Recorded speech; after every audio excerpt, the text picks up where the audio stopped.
Doctor Dalip Kaur Tiwana ਦੇ novel ਸਰਕੰਡਿਆਂ ਦੇ ਦੇਸ਼ ਦਾ 7ਵਾਂ ਅੰਗ।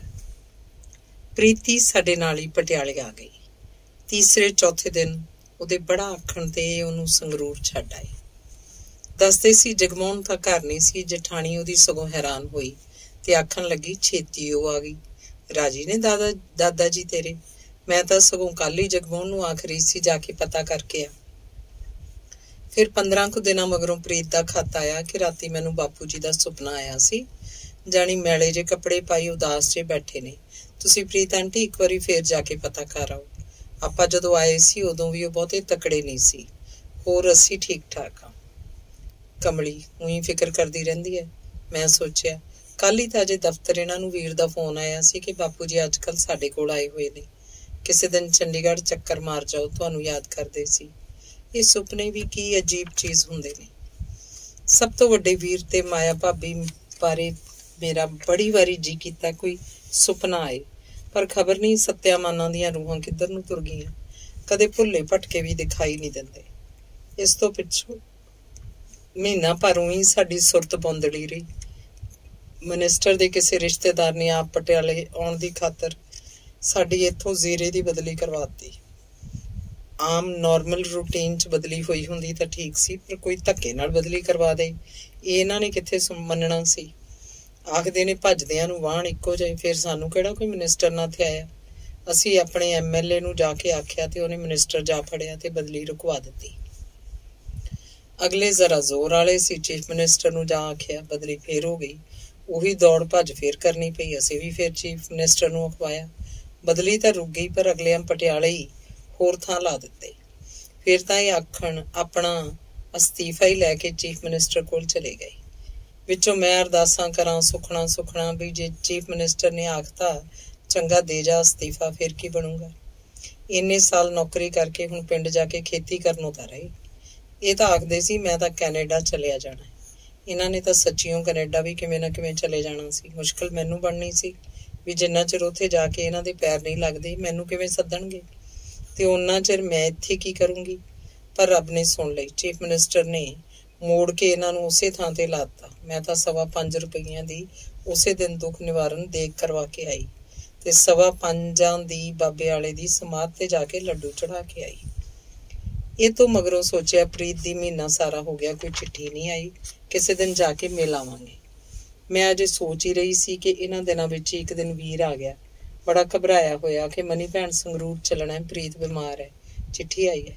ਚਿੱਠੀ ਉਹ ਆਈ ਹੈ, ਤਾਰ ਤਾਂ ਨਹੀਂ? ਤੂੰ ਇੰਨਾ ਘਬਰਾਉਣਾ ਹੈ?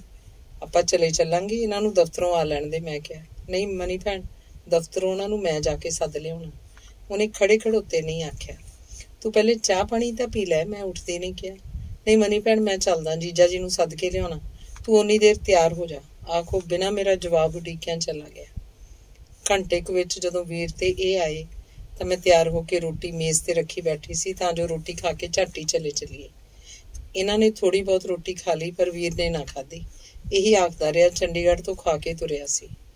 9 ਵਜੇ ਖਾ ਕੇ ਤੁਰਿਆ ਸੀ। ਜਦੋਂ ਮੈਂ ਆਖਿਆ ਤਾਂ ਬੋਲਿਆ ਚਾਹ ਨਾਲ ਹੀ ਤੇਰੀ ਭਾਬੀ ਨੇ ਇੱਕ ਹੋਰ ਪਰਾਂਠਾ ਦੇ ਦਿੱਤਾ ਸੀ। ਕਾਰ ਤੇ 1.25 ਘੰਟੇ 'ਚ ਅਸੀਂ ਸੰਗਰੂਰ ਪਹੁੰਚ ਗਏ। ਸਾਰੇ ਰਾਹ ਵੀਰ ਗੁੰਮਸੁੰਮ ਜਿਹਾ ਬੈਠਾ ਰਿਹਾ ਸੀ। ਕਾਰ ਪਰਾਂ ਹੀ ਖੜੀ ਕਰ ਅਸੀਂ ਜਗਮੋਹਨ ਹੋਰਾਂ ਦੇ ਘਰ ਵੱਲ ਪੈਦਲ ਹੀ ਤੁਰ ਪਏ। ਅੱਗੋਂ ਆਉਂਦਾ ਜਗਮੋਹਨ ਮਿਲ ਪਿਆ। ਕੀ ਹਾਲ ਹੈ ਪ੍ਰੀਤ ਦਾ? ਵੀਰ ਨੇ ਉਸ ਨਾਲ ਹੱਥ ਮਿਲਾਉਂਦਿਆਂ ਪੁੱਛਿਆ। ਠੀਕ ਹੈ ਅੱਗੇ ਨਾਲੋਂ। ਆਖੋ ਨੇ ਮੇਰੇ ਪਤੀ ਨਾਲ ਹੱਥ ਮਿਲਾਇਆ, ਮੈਨੂੰ ਸਤਿ ਸ਼੍ਰੀ ਅਕਾਲ ਆਖੀ ਤੇ ਸਾਡੇ ਨਾਲ ਹੀ ਘਰ ਨੂੰ ਮੁੜ ਪਿਆ। ਹੋ ਕੀ ਗਿਆ ਸੀ? ਮੈਂ ਪੁੱਛਿਆ। ਬਿਮਾਰ ਜੀ ਹੋ ਗਈ ਸੀ, ਜਗਮੋਹਨ ਨੇ ਸਧਾਰਨ ਜਿਹਾ ਜਵਾਬ ਦਿੱਤਾ। ਤਾਰ ਪਾ ਦੇਣੀ ਸੀ। ਚਿੱਠੀ ਨੂੰ ਤਾਂ ਕਈ ਦਿਨ ਲੱਗ ਜਾਂਦੇ ਨੇ। ਮੇਰੇ ਪਤੀ ਨੇ ਜਦੋਂ ਆਖਿਆ ਤਾਂ ਜਗਮੋਹਨ ਉਹਨਾਂ ਵੱਲ ਝਾਕਿਆ ਤਾਂ ਸਹੀ, ਜਵਾਬ ਕੋਈ ਨਾ ਦਿੱਤਾ। ਘਰ ਪਹੁੰਚ ਕੇ ਵੀਰ ਤੇ ਡਰਾਇੰਗ ਰੂਮ 'ਚ ਜਗਮੋਹਨ ਕੋਲ ਬੈਠ ਗਏ। ਮੈਂ ਅੰਦਰ ਲੰਘ ਆਈ। ਅੱਗੋਂ ਪ੍ਰੀਤ ਦੀ ਜਠਾਣੀ ਮਿਲੀ। ਕੀ ਗੱਲ ਪ੍ਰੀਤ ਦਾ ਕੀ ਦੁਖਦਾ? ਮੈਂ ਉਹਦੇ ਨਾਲ ਪ੍ਰੀਤ ਹੋਰਾਂ ਦੇ ਕਮਰੇ ਵੱਲ ਜਾਂਦੀ ਨੇ ਪੁੱਛਿਆ। ਦੁਖਦਾ ਕੀ ਹੈ? ਕਮਲੀ ਹੈ ਵੀ ਆਦਮੀ ਤਾਂ ਆਖਦੇ ਹੀ ਹੁੰਦੇ ਨੇ, ਆਦਮੀਆਂ ਦਾ ਕੀ ਹੈ, ਮਨ ਥੋੜ੍ਹੇ ਜਾਈਦਾ। ਜਗਮੋਹਨ ਨੇ ਕਿਤੇ ਆਖਿਆ ਹੋਣਾ ਦਵਾਈ ਖਾ ਲਈ। 2 ਕੁ ਮਹੀਨੇ ਸੀ, ਔਖੀ ਤਾਂ ਫਿਰ ਹੋਣਾ ਹੀ ਸੀ। ਅੰਦਰੇ ਪਈ ਰਹੀ। ਮੈਨੂੰ ਹੁਣ ਕੀ ਪਤਾ, ਮੈਂ ਸੋਚਿਆ ਹੋਊ ਕੋਈ ਤਾਪ ਸਰਵਾ। ਇਹ ਤਾਂ ਹੁਣ ਅਗਲੇ ਦੇ ਸਿਰ ਸੁਆਹ ਪਾਉਣ ਵਾਲੀ ਗੱਲ ਹੁੰਦੀ ਹੈ। ਮੈਂ ਹੀਮ ਤੁਸੀਂ ਆਖਣਾ ਸੀ, ਸਾਡੀ ਅੰਦਰ ਪਾ ਕੇ ਮਾਰਤੀ। ਬਈ ਘਰ 'ਚ ਮੈਂ ਤੂੰ ਮੇਰੇ ਨਾਲ ਗੱਲਾਂ ਤਾਂ ਕਰ। ਪਰ ਅੱਜ ਕੱਲ੍ਹ ਦੀਆਂ ਕੁੜੀਆਂ ਆਪ ਹੁਦਰੀਆਂ ਨੇ। ना किसी नूं पुछना ना गिणना। वो किन्ना कुछ बोलदी गई जिहड़ा मैनूं चंगा भी नहीं सी लग रिहा। कमरे 'च प्रीत पीली भूख साह सत सूतिया बिस्तरे ते चादर उपर पई सी। बिस्तरे ते चादर उपर लई पई सी। प्रीत की गल? मैं कोल बैठ के ਉਹਦਾ हत्थ फड़ के पुछया। ਉਹਦੀਆਂ ਅੱਖਾਂ ਭਰ ਆਈਆਂ, ਬੋਲੀ ਕੁਝ ਨਾ। मैं ਉਹਦੇ ਮੱਥੇ ਤੋਂ ਚੁੰਨੀ ਨਾਲ ਪਸੀਨੇ ਦੇ ਨਿੱਕੇ ਨਿੱਕੇ ਕਣ ਪੂੰਝੇ ਤੇ ਪੁੱਛਿਆ, ਪੱਖਾ ਤੇਜ਼ ਕਰਦੇ ਆ? ਤੁਸੀਂ ਕਰੋ ਗੱਲਾਂ, ਮੈਂ ਚਾਹ ਲਿਆਈ। ਆ ਕੇ ਜਠਾਣੀ ਉਹਦੀ ਚਲੀ ਗਈ। ਤ੍ਰਿਪ ਤ੍ਰਿਪ ਹੰਝੂ ਪ੍ਰੀਤ ਦੀਆਂ ਅੱਖਾਂ 'ਚੋਂ ਘਿਰ ਗਏ। ਤੂੰ ਆਖਣਾ ਸੀ ਮੈਂ ਨਹੀਂ ਖਾਣੀ ਦਵਾਈ, ਇਹਦੇ ਨਾਲ ਜਾਨ ਨੂੰ ਵੀ ਤਾਂ ਖਤਰਾ ਹੋ ਸਕਦਾ ਕਮਲੀ। ਪ੍ਰੀਤ ਨੇ ਕੋਈ ਉੱਤਰ ਨਾ ਦਿੱਤਾ।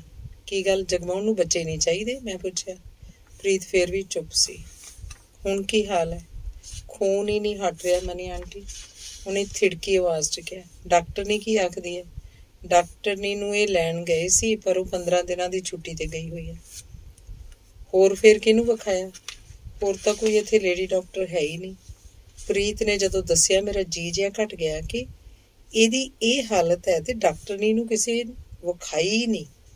ਮਨੀ ਆਂਟੀ, ਦਰਦ ਵੀ ਬਹੁਤ ਹੁੰਦਾ ਹੈ। ਪਟਿਆਲੇ ਆ ਜਾਣਾ ਸੀ, ਜਗਮੋਹਨ ਨੂੰ ਆਖਦੀ ਟੈਕਸੀ ਕਰਕੇ ਛੱਡ ਆਉਂਦਾ। ਭਾਬੀ ਆਖਦੀ ਸੀ ਉਹਨਾਂ ਦੀ ਆਪੇ ਰਾਮ ਆਜੂ, 2-4 ਦਿਨਾਂ 'ਚ ਔਰਤਾਂ ਨਾਲ ਇਉਂ ਹੋਈ ਜਾਂਦਾ। ਭਾਬੀ ਉਹਦੀ ਡਾਕਟਰ ਨਹੀਂ ਹੈ, ਮੈਂ ਗੁੱਸੇ ਨਾਲ ਕਿਹਾ। ਪ੍ਰੀਤ ਚੁੱਪ ਕਰ ਗਈ। ਬਗਾਨੀ ਧੀ ਉਹ ਸਮਝੀ ਨਾ, ਤਾਰ ਹੀ ਪਾ ਦਿੰਦੇ, ਅਸੀਂ ਆਪੇ ਆ ਕੇ ਲੈ ਜਾਂਦੇ। ਚੰਗਾ, ਮੈਂ ਆਖਦੀ ਹਾਂ ਵੀਰ ਨੂੰ ਚੱਲੀਏ। ਫਿਰ ਇਸ ਹਾਲਤ 'ਚ ਤਾਂ ਇਹਨਾਂ ਨੂੰ ਤੈਨੂੰ ਕਦੋਂ ਦੀ ਹਸਪਤਾਲ ਲੈ ਜਾਣਾ ਚਾਹੀਦਾ ਸੀ, ਆਖਦੀ ਮੈਂ ਉੱਠ ਖੜੀ ਹੋਈ। ਇੰਨੇ ਨੂੰ ਉਹਦੀ ਜਠਾਣੀ ਚਾਹ ਬਿਸਕਿਟ ਲੈ ਕੇ ਆ ਗਈ। ਚਾਹ ਦੀ ਲੋੜ ਨਹੀਂ, ਮੈਂ ਵੀਰ ਨੂੰ ਆਖਦੀ ਹਾਂ ਇਹਨੂੰ ਹੁਣੇ ਪਟਿਆਲੇ ਲੈ ਚੱਲੀਏ। ਹੈ ਤੁਸੀਂ ਚਾਹ ਪੀਓ ਪਹਿਲਾਂ, ਕੋਈ ਨਹੀਂ ਚਲੇ ਜਾਇਓ। ਕਿਹੜਾ ਤੁਸੀਂ ਰੋਜ਼-ਰੋਜ਼ ਆਉਂਦੇ ਹੋ, ਬੋਲੀ। ਪਰ ਮੈਨੂੰ ਲੱਗਿਆ ਕਿਹੋ ਜਿਹੀ ਔਰਤ ਹੈ। ਬਿਨਾਂ ਉੱਤਰ ਦਿੱਤਿਆਂ ਮੈਂ ਡਰਾਇੰਗ ਰੂਮ 'ਚ ਵੀਰ ਕੋਲ ਚਲੀ ਗਈ ਤਾਂ ਦੱਸਿਆ ਪ੍ਰੀਤ ਨੂੰ ਪਟਿਆਲੇ ਜਨਾਨੀ ਹਸਪਤਾਲ 'ਚ ਦਾਖਲ ਕਰਾਉਣਾ ਪਊ। ਚੱਲੀਏ ਹੁਣੇ? ਵੀਰ ਨੇ ਚਾਹ ਵਾਲਾ ਕੱਪ ਉੱਥੇ ਰੱਖ ਖੜੇ ਹੁੰਦੇ ਨੇ ਕਿਹਾ।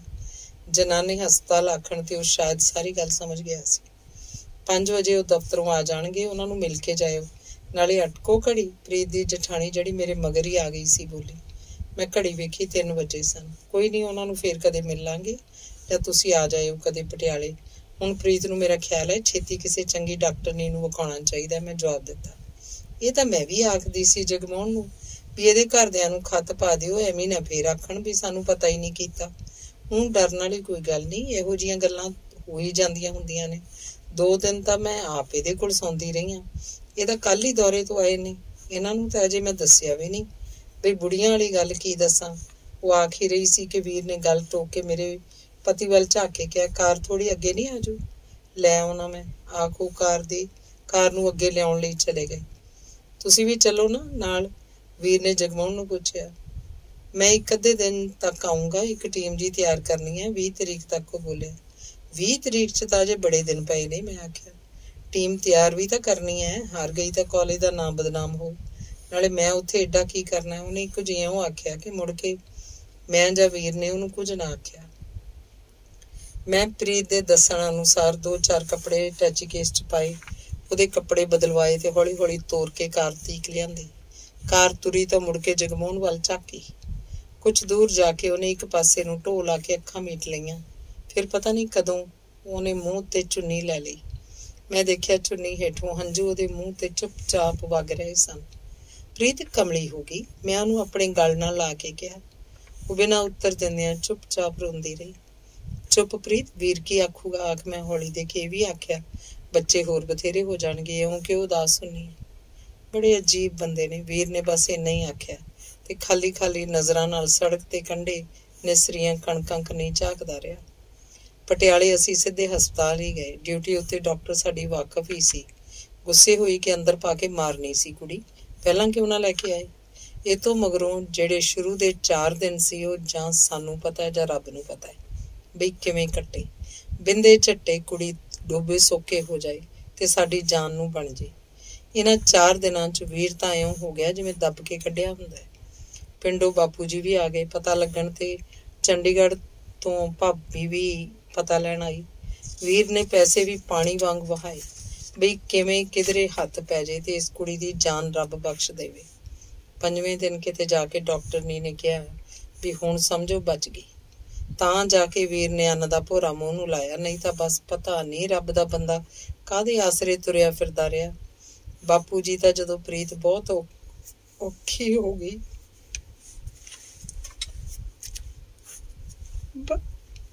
ਬਸ ਹਾੜੇ ਹੀ ਕੱਢਣ ਲੱਗ ਪਏ ਰੱਬ ਦੇ। ਓਏ ਰੱਬਾ, ਇਸ ਉਮਰ 'ਚ ਹੋਰ ਗੋਡੇ ਨਾ ਤੋੜੀ ਮੇਰੇ।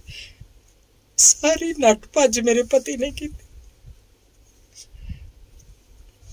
4 ਦਿਨ ਦਫ਼ਤਰੋਂ ਛੁੱਟੀ ਲਈ ਰੱਖੀ। ਇਹੋ ਜਿਹਾ ਟਾਈਮ ਤਾਂ ਰੱਬ ਕਿਸੇ ਵੈਰੀ ਨੂੰ ਵੀ ਨਾ ਲਿਆਵੇ। ਅੰਗ 8ਵਾਂ। 10 ਕੁ ਦਿਨ ਹਸਪਤਾਲ ਰਹਿ ਕੇ ਪ੍ਰੀਤ ਘਰ ਆ ਗਈ। ਜਗਮੋਹਨ ਇੱਕ ਦਿਨ ਅੱਧੇ ਕੁ ਘੰਟੇ ਲਈ ਆਇਆ ਤੇ ਬਿਨਾਂ ਕੁਝ ਖਾਧੇ ਪੀਤੇ ਖੜਾ ਹੀ ਮੁੜ ਗਿਆ। ਆਖੇ ਫੇਰ ਆਊਂਗਾ।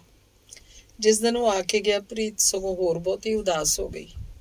ਮੈਂ ਤਾਂ ਚਾਹ ਬਣਾਉਣ ਚਲੀ ਗਈ ਸੀ। ਪਤਾ ਨਹੀਂ ਉਹਨੇ ਪ੍ਰੀਤ ਨਾਲ ਕੀ ਗੱਲ ਕੀਤੀ ਤੇ ਕੀ ਨਾ ਕੀਤੀ, ਪਰ ਜਦੋਂ ਮੈਂ ਚਾਹ ਲੈ ਕੇ ਆਈ ਤਾਂ ਜਗਮੋਹਨ ਜਾਣ ਲਈ ਤਿਆਰ ਖੜਾ ਸੀ ਤੇ ਪ੍ਰੀਤ ਦਾ ਮੂੰਹ ਜਾਣੀ ਕੁਮਲਾਇਆ ਪਿਆ ਸੀ। ਏਡੀ ਵੀ ਕੀ ਕਾਹਲੀ ਹੈ ਜਾਣ ਦੀ, ਚਾਹ ਤਾਂ ਪੀਓ, ਮੈਂ ਆਖਿਆ। ਅਸਲ 'ਚ ਆਂਟੀ, ਮੇਰੇ ਨਾਲ ਇੱਕ ਹੋਰ ਬੰਦਾ ਆਇਆ ਹੋਇਆ, ਸਪੋਰਟਸ ਦਾ ਕੁਝ ਸਮਾਨ ਲੈਣਾ ਸੀ। ਉਹ ਬੱਸ ਸਟੈਂਡ ਤੇ ਮੇਰਾ ਇੰਤਜ਼ਾਰ ਕਰਦਾ ਹੋ। ਬਾਕੀ ਪ੍ਰੀਤ ਦਾ ਪਤਾ ਹੀ ਲੈਣਾ ਸੀ। ਇਹ ਹੁਣ ਠੀਕ ਹੈ, ਜਦੋਂ ਆਖੂਗੀ ਤੁਸੀਂ ਛੱਡ ਆਇਓ ਜਾਂ ਖੱਤ ਪਾ ਦਿਓ, ਮੈਂ ਲੈਣ ਆ ਜਾਵਾਂਗਾ। ਹਾਂ, ਚਾਹ ਆਖ ਦਿਓ, ਪੀ ਲੈਣਾ। ਆਖਦਿਆਂ ਉਹ ਬੈਠ ਗਿਆ। ਮੈਂ ਚਾਹ ਦਾ ਕੱਪ ਬਣਾ ਕੇ ਫੜਾ ਦਿੱਤਾ, ਨਾਲ ਬਿਸਕਿਟ ਦਿੱਤੇ। ਬਿਸਕਿਟ ਉਹਨੇ ਕੋਈ ਨਾ ਚੁੱਕਿਆ, ਕਾਹਲੀ ਚਾਹ ਪੀਂਦਾ ਰਿਹਾ। ਚਾਹ ਪੀ ਕੇ ਝੱਟ ਹੀ ਚਲਾ ਗਿਆ। ਕੁਝ ਆਖਦਾ ਸੀ। ਉਹਦੇ ਚਲੇ ਜਾਣ ਮਗਰੋਂ ਉਦਾਸ ਜਿਹੀ ਬੈਠੀ ਪ੍ਰੀਤ ਨੂੰ ਮੈਂ ਪੁੱਛਿਆ। ਪ੍ਰੀਤ ਨੇ ਕੋਈ ਜਵਾਬ ਨਾ ਦਿੱਤਾ। ਬਹੁਤੀਆਂ ਸੋਚਾਂ 'ਚ ਨਹੀਂ ਪਈਦਾ ਪ੍ਰੀਤ। ਜੇ ਗੱਲ ਹੋਵੇ ਵੀ ਕੋਈ ਤਾਂ ਪੈਰ ਨਾਲ ਮਸਲ ਕੇ ਲੰਘ ਜਾਈਦਾ। ਨਾਲੇ ਨਿੱਕੀਆਂ ਮੋਟੀਆਂ ਗੱਲਾਂ ਤਾਂ ਘਰਾਂ 'ਚ ਹੁੰਦੀਆਂ ਹੀ ਰਹਿੰਦੀਆਂ ਨੇ। ਤਾਂ ਹੀ ਤਾਂ ਸਿਆਣਿਆਂ ਨੇ ਗ੍ਰਸਤੀ ਨੂੰ ਨਰਕ ਦੀ ਨਿਆਈ ਆਖਿਆ। ਬਾਕੀ ਜੇ ਉਹ ਢੇਰੀ ਢਾਹ ਕੇ ਬੈਠੇਂਗੀ ਤਾਂ ਕਿਵੇਂ ਪਲ ਪੂਰਾ ਹੋ। ਅਜੇ ਤਾਂ ਸ਼ੁਰੂਆਤ ਹੀ ਹੈ। ਹੁਣ ਇਹ ਹਾਲ ਹੋ ਗਿਆ, ਗਾਹਾਂ ਕੀ ਬਣੂ। ਮੈਂ ਇੱਕੋ ਸਾਹ ਪ੍ਰੀਤ ਨੂੰ ਕਿੰਨਾ ਕੁਝ ਆਖ ਗਈ, ਪਰ ਉਹ ਆਪਣੀ ਆਦਤ ਅਨੁਸਾਰ ਚੁੱਪ ਬੈਠੀ ਰਹੀ। ਪ੍ਰੀਤ, ਸੱਚ ਦੱਸ, ਕੀ ਗੱਲ ਹੈ? ਮੈਂ ਪੁੱਛਿਆ। ਮਨੀ ਆਂਟੀ, ਇਹੀ ਤਾਂ ਮੈਨੂੰ ਸਮਝ ਨਹੀਂ ਲੱਗਦੀ। ਆਖੋ ਆਪਣੇ ਖੱਬੇ ਹੱਥ ਦੀਆਂ ਲਕੀਰਾਂ ਵੱਲ ਧਿਆਨ ਨਾਲ ਦੇਖਣ ਲੱਗੀ।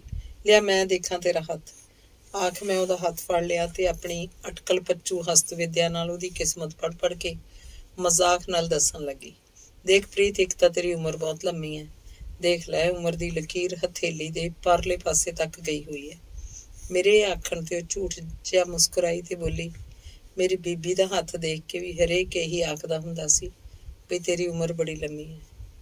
ਇਹ ਸੁਣ ਪਲ ਦੇ ਪਲ ਲਈ ਮੈਂ ਉਦਾਸ ਹੋ ਗਈ, ਪਰ ਫਿਰ ਖਿਆਲ ਆਇਆ ਇਹਦਾ ਜੀ ਲਾਉਣ ਲਈ ਤਾਂ ਮੈਂ ਇਹਦਾ ਹੱਥ ਦੇਖਣ ਲੱਗੀ ਸੀ। ਤੇਰੇ ਹੱਥ ਤੇ ਧਨ ਦੀ ਬੜੀ ਕੋਠੀ ਹੈ। ਲੈ ਦੇਖ। ਉਹਦੇ ਹੱਥ ਤੇ ਬਣਦੀ ਇੱਕ ਡੱਬੀ ਜੀ ਤੇ ਉਂਗਲ ਰੱਖ ਕੇ ਮੈਂ ਉਹਨੂੰ ਦੱਸਿਆ। ਪਰ ਆਂਟੀ, ਇਸ ਕੋਠੜੀ ਦਾ ਬਾਰ ਤਾਂ ਕੋਈ ਹੈ ਹੀ ਨਹੀਂ। ਇਹਦਾ ਮਤਲਬ ਹੈ ਧਨ ਦੀ ਇਸ ਕੋਠੜੀ ਨੂੰ ਮੈਂ ਵਰਤ ਨਹੀਂ ਸਕਣਾ। ਬੈਂਕ 'ਚ ਧਰੀ ਰੱਖੇਂਗੀ, ਹੋਰ ਕੀ। ਮੈਂ ਹੱਸ ਕੇ ਕਿਹਾ। ਲੈ ਇੱਕ ਹੋਰ ਗੱਲ ਦੱਸਾਂ, ਬੱਚੇ 1 2 4 ਪੂਰੇ 7 ਨੇ ਤੇਰੀ ਕਿਸਮਤ 'ਚ। ਮੈਂ ਚੀਚੀ ਵਾਲੇ ਪਾਸੇ ਹਥੇਲੀ ਉੱਪਰਲੀਆਂ ਲਾਈਨਾਂ ਗਿਣ ਕੇ ਦੱਸਿਆ। ਉਹਨਾਂ ਵਿੱਚੋਂ ਜਿਉਂਦੇ ਕਿੰਨੇ ਰਹਿਣਗੇ? ਪ੍ਰੀਤ ਨੇ ਪੁੱਛਿਆ। ਤਾਂ ਮਜ਼ਾਕ ਨਾਲ ਸੀ, ਪਰ ਪਿੱਛੋਂ ਆਪਣੇ ਉਸ ਬੱਚੇ ਬਾਰੇ ਸੋਚਦੀ ਉਦਾਸ ਜਿਹੀ ਹੋ ਗਈ ਤੇ ਬੋਲੀ, ਆਂਟੀ, ਇਹ ਲਕੀਰਾਂ ਬਦਲ ਵੀ ਤਾਂ ਜਾਂਦੀਆਂ ਹੋਣਗੀਆਂ। ਕੀ ਗੱਲ, ਬਦਲ ਕੇ ਤੂੰ 7 ਦੀ ਤਾਂ 12 ਕਰਨੇ ਨੇ? ਮੈਂ ਗੱਲ ਫੇਰ ਮਜ਼ਾਕ ਵੱਲ ਮੋੜੀ। ਨਹੀਂ, ਮੇਰਾ ਮਤਲਬ ਸੀ ਇਹ 7 ਦੀਆਂ ਵੀ ਨਾ ਕਿਧਰੇ ਮਿਟ ਜਾਣ। ਜਿਵੇਂ ਪਹਿਲੇ ਦੀ ਵੀ ਤਾਂ ਲਕੀਰ ਮਿਟੀ ਹੋਊ ਕਿਵੇਂ? ਤੂੰ ਤਾਂ ਕਮਲੀ ਹੈ। ਇਹ ਤਾਂ ਤੁਸੀਂ ਦੋਵਾਂ ਨੇ ਰਲ ਕੇ ਨਲਾਇਕੀ ਕਰ ਲਈ। ਫਿਰ ਅਸੀਂ ਇਉਂ ਕਰਨ ਦਿੰਦੇ ਹਾਂ ਮੁੜ ਕੇ? ਪਰ ਆਖਦੇ ਨੇ ਪਹਿਲੀ ਵਾਰ ਇਉਂ ਹੋ ਜਾਏ ਤਾਂ ਕਈਆਂ ਦੇ ਮੁੜ ਕੇ ਹੁੰਦਾ ਹੀ ਨਹੀਂ। ਉਹਨੇ ਜਿਵੇਂ ਚਿੰਤਾਤੁਰ ਹੋ ਕੇ ਪੁੱਛਿਆ। ਨਹੀਂ ਕਮੜੀ, ਅੱਜ ਕੱਲ੍ਹ ਬਥੇਰੇ ਇਲਾਜ ਚੱਲ ਪਏ ਨੇ। ਹੋਰ ਕੀ ਲਿਖਿਆ ਮੇਰੇ ਹੱਥ ਤੇ? ਉਹਨੇ ਗੱਲ ਟੋਕ ਕੇ ਪੁੱਛਿਆ। ਮੈਂ ਉਹਦੇ ਹੱਥ ਦੀਆਂ ਲਕੀਰਾਂ ਵੱਲ ਧਿਆਨ ਨਾਲ ਦੇਖਦੀ ਰਹੀ ਤੇ ਫਿਰ ਹੱਸ ਕੇ ਆਖਿਆ, ਤੇਰਾ ਹੱਥ ਤਾਂ ਦੱਸਦਾ ਵੀ ਤੇਰੀ ਤਾਂ ਲਵ ਮੈਰਿਜ ਹੋਣੀ ਚਾਹੀਦੀ ਸੀ।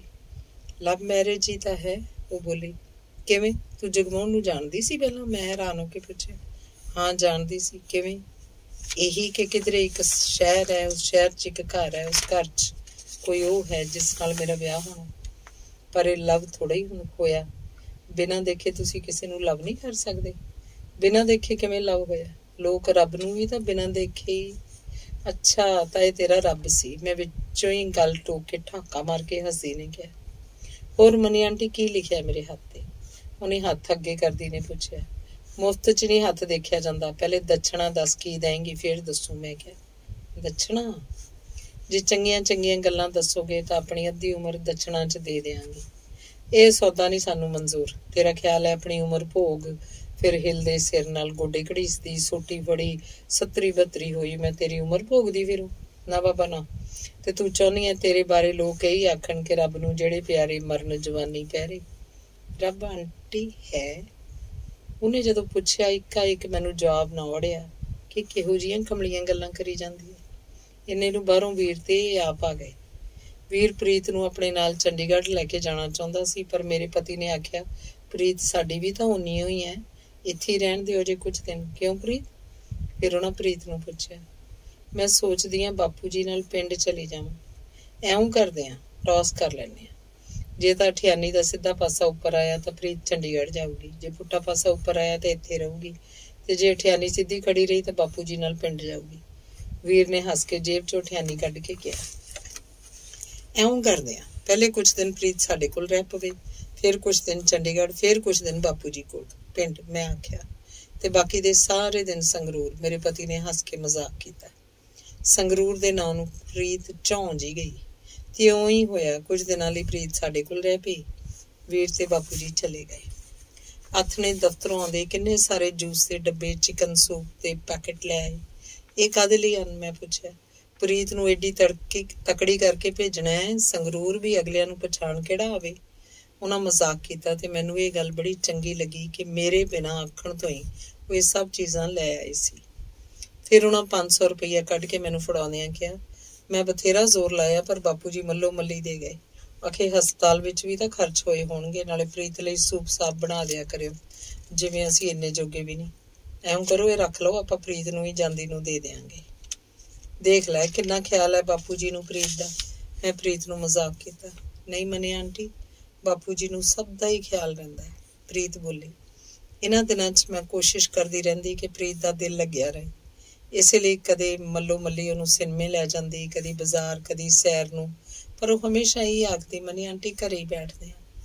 ਪਰ ਮੈਨੂੰ ਪਤਾ ਸੀ ਘਰ ਬੈਠੀ ਉਹ ਆਪਣੇ ਹੀ ਮਨ ਦੇ ਉਤਾਰਾਂ ਚੜਾਵਾਂ 'ਚ ਡੁੱਬੀ ਰਹੂ, ਤੇ ਕਦੇ ਕਦੇ ਤਾਂ ਇਹੋ ਜਿਹਾ ਹੌਕਾ ਲੈਂਦੀ ਹੈ ਵੀ ਜਾਣੀ ਘਰ ਦੇ ਚਾਰੇ ਖੂੰਜੇ ਹਿਲਦੇ ਨੇ, ਜਾਣੀ ਕਾਲਜਾ ਜਾਂ ਥੱਲੇ ਹੀ ਜਾਂਦਾ ਹੈ ਵੀ ਚੰਦਰੀ ਦੇ ਖਬਰ ਨਹੀਂ ਕੀ ਚਿੱਤ 'ਚ ਆਇਆ ਹੋਊ।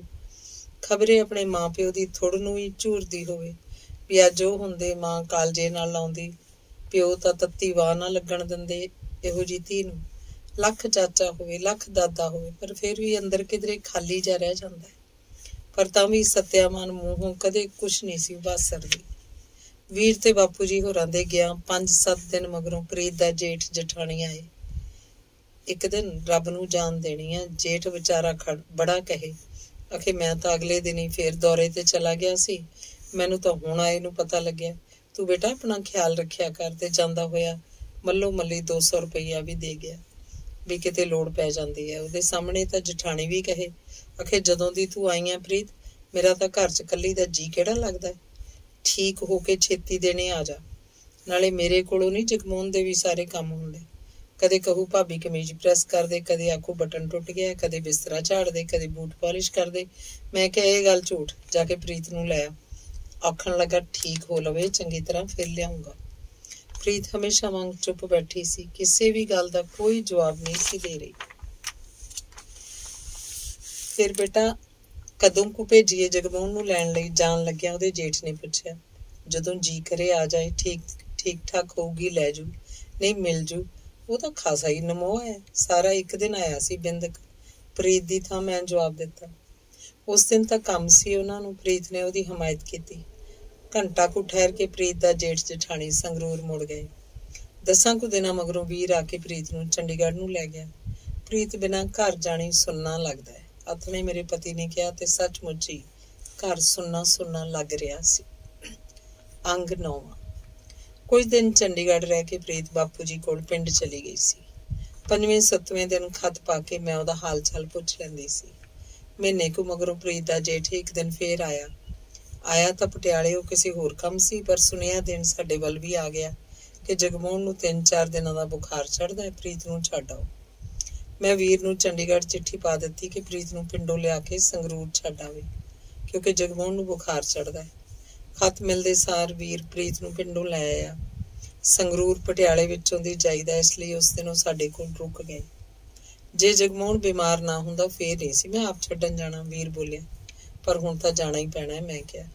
ਦੇਖੋ ਨਾ, ਪ੍ਰੀਤ ਇੰਨੀ ਬਿਮਾਰ ਰਹੀ, ਗੋਲਿਆ ਹੀ ਨਹੀਂ, ਵੀਰ ਨੇ ਰੋਸ ਨਾਲ ਆਖਿਆ। ਤੂੰ ਜਦੋਂ ਉੱਥੇ ਸੀ ਤਾਂ ਠੀਕ ਸੀ ਨਾ? ਮੈਂ ਪ੍ਰੀਤ ਨੂੰ ਪੁੱਛਿਆ। ਉਹਨੇ ਕੋਈ ਜਵਾਬ ਨਹੀਂ ਦਿੱਤਾ, ਜਿਵੇਂ ਮੇਰੀ ਗੱਲ ਸੁਣੀ ਹੋਈ ਨਹੀਂ ਹੁੰਦੀ। ਕਿਤੇ ਖਾਸ ਖੂਹ ਤਾਂ ਨਹੀਂ ਦਿੱਤਾ ਭਾਬੀ ਨੇ ਪਿੱਛੋਂ? ਮੈਂ ਪ੍ਰੀਤ ਨੂੰ ਪੁੱਛਿਆ। ਸਿਖਾਉਣ ਨੂੰ ਕੀ ਉਹ ਨਿਆਣਾ? ਪ੍ਰੀਤ ਦੀ ਥਾਂ ਵੀਰ ਨੇ ਜਵਾਬ ਦਿੱਤਾ। ਕਿਸੇ ਗੱਲੋਂ ਔਖੇ ਤਾਂ ਨਹੀਂ ਉਹ? ਵੀਰ ਨੇ ਬਿੰਦਕ ਚੁੱਪ ਰਹਿ ਕੇ ਪ੍ਰੀਤ ਨੂੰ ਪੁੱਛਿਆ। ਪਤਾ ਨਹੀਂ, ਪ੍ਰੀਤ ਦਾ ਸੰਖੇਪ ਜਿਹਾ ਉੱਤਰ ਸੀ। ਹੁਣ ਛੱਡਣ ਜਾਏਗਾ ਤਾਂ ਪੁੱਛ ਲਈ ਬਈ ਪਤਾ ਸਤਾ ਲੈਣ ਹੀ ਨਾ ਆਏ ਪ੍ਰੀਤ ਦਾ, ਮੈਂ ਕਿਹਾ। ਉਹਦੇ ਕੋਲ ਤਾਂ ਘੜਿਆ ਘੜਾਇਆ ਉੱਤਰ ਹੈ ਵੀ ਛੁੱਟੀ ਨਹੀਂ ਮਿਲਦੀ, ਵੀਰ ਬੋਲਿਆ।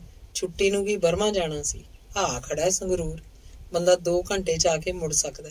ਬਹਾਨੇ ਨੇ ਵਾਧੂ, ਪਰ ਪਤਾ ਤਾਂ ਲੱਗੇ ਕੀ ਗੱਲ ਹੈ। ਇੱਧਰ ਇਹ ਸੁੰਨ ਵੱਟਾ ਬਣੀ ਰਹਿੰਦੀ ਹੈ ਵੀ ਦੱਸ ਦੇ ਜੇ ਕੋਈ ਗੱਲ ਹੈ। ਮੈਂ ਪ੍ਰੀਤ ਵੱਲ ਝਾਕ ਕੇ ਜ਼ਰਾ ਕੁ ਤਪ ਕੇ ਕਿਹਾ। ਪ੍ਰੀਤ ਉੱਠ ਕੇ ਗੁਸਲਖਾਨੇ 'ਚ ਚਲੀ ਗਈ। ਪ੍ਰੀਤ ਦੱਸਦੀ ਨਹੀਂ, ਵਿੱਚੋਂ ਕੋਈ ਗੱਲ ਲੱਗਦੀ ਹੈ, ਨਹੀਂ ਤਾਂ 2-2 4-4 ਸਾਲ ਤਾਂ ਅਗਲਿਆਂ ਦੇ ਚਾਅ ਹੀ ਨਹੀਂ ਪੂਰੇ ਹੁੰਦੇ, ਮੈਂ ਵੀਰ ਨੂੰ ਕਿਹਾ। ਜੇ ਦੱਸਦੀ ਉਹ ਨਹੀਂ ਫੇਰ ਕੀ ਕਰੀਏ?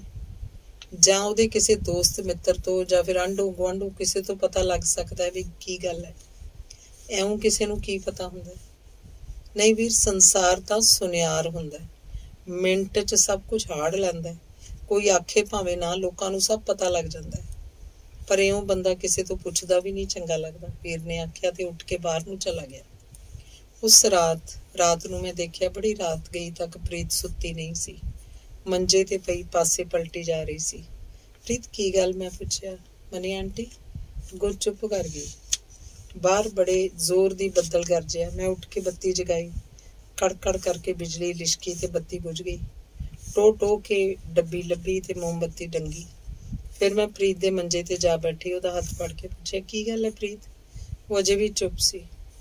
ਜਗਮੋਹਨ ਬਹੁਤਾ ਬਿਮਾਰ ਨਹੀਂ, ਮੈਂ ਚੰਗੀ ਤਰ੍ਹਾਂ ਪੁੱਛ ਲਿਆ ਸੀ, ਮਾਮੂਲੀ ਬੁਖਾਰ ਹੈ, ਖਬਰੇ ਬਹਾਨੇ ਨਾਲ ਹੀ ਤੈਨੂੰ ਸੱਦਦੇ ਹੁਣ, ਮੈਂ ਦੱਸਿਆ। ਉਹਨੇ ਮੇਰੀ ਗੱਲ ਵੱਲ ਧਿਆਨ ਨਹੀਂ ਦਿੱਤਾ, ਆਪ ਮੁਹਾਰੀ ਬੋਲੀ, ਮਨੀ ਆਂਟੀ, ਚਾਚਾ ਜੀ ਨੇ ਐਵੇਂ ਹੀ ਇੰਨਾ ਖਰਚ ਕੀਤਾ ਮੇਰੇ ਵਿਆਹ ਤੇ। ਲੈ, ਖਰਚ ਕੀ ਕਿਸੇ ਨੂੰ ਲਾਉਣਾ ਸੀ? ਆਪਣੀ ਧੀ ਤੇ ਕੀਤਾ, ਨਾਲੇ ਬਾਪੂ ਜੀ ਨੇ ਬਥੇਰੇ ਪੈਸੇ ਦੇ ਦਿੱਤੇ ਸੀ ਵੀਰ ਨੂੰ ਪਿੱਛੋਂ।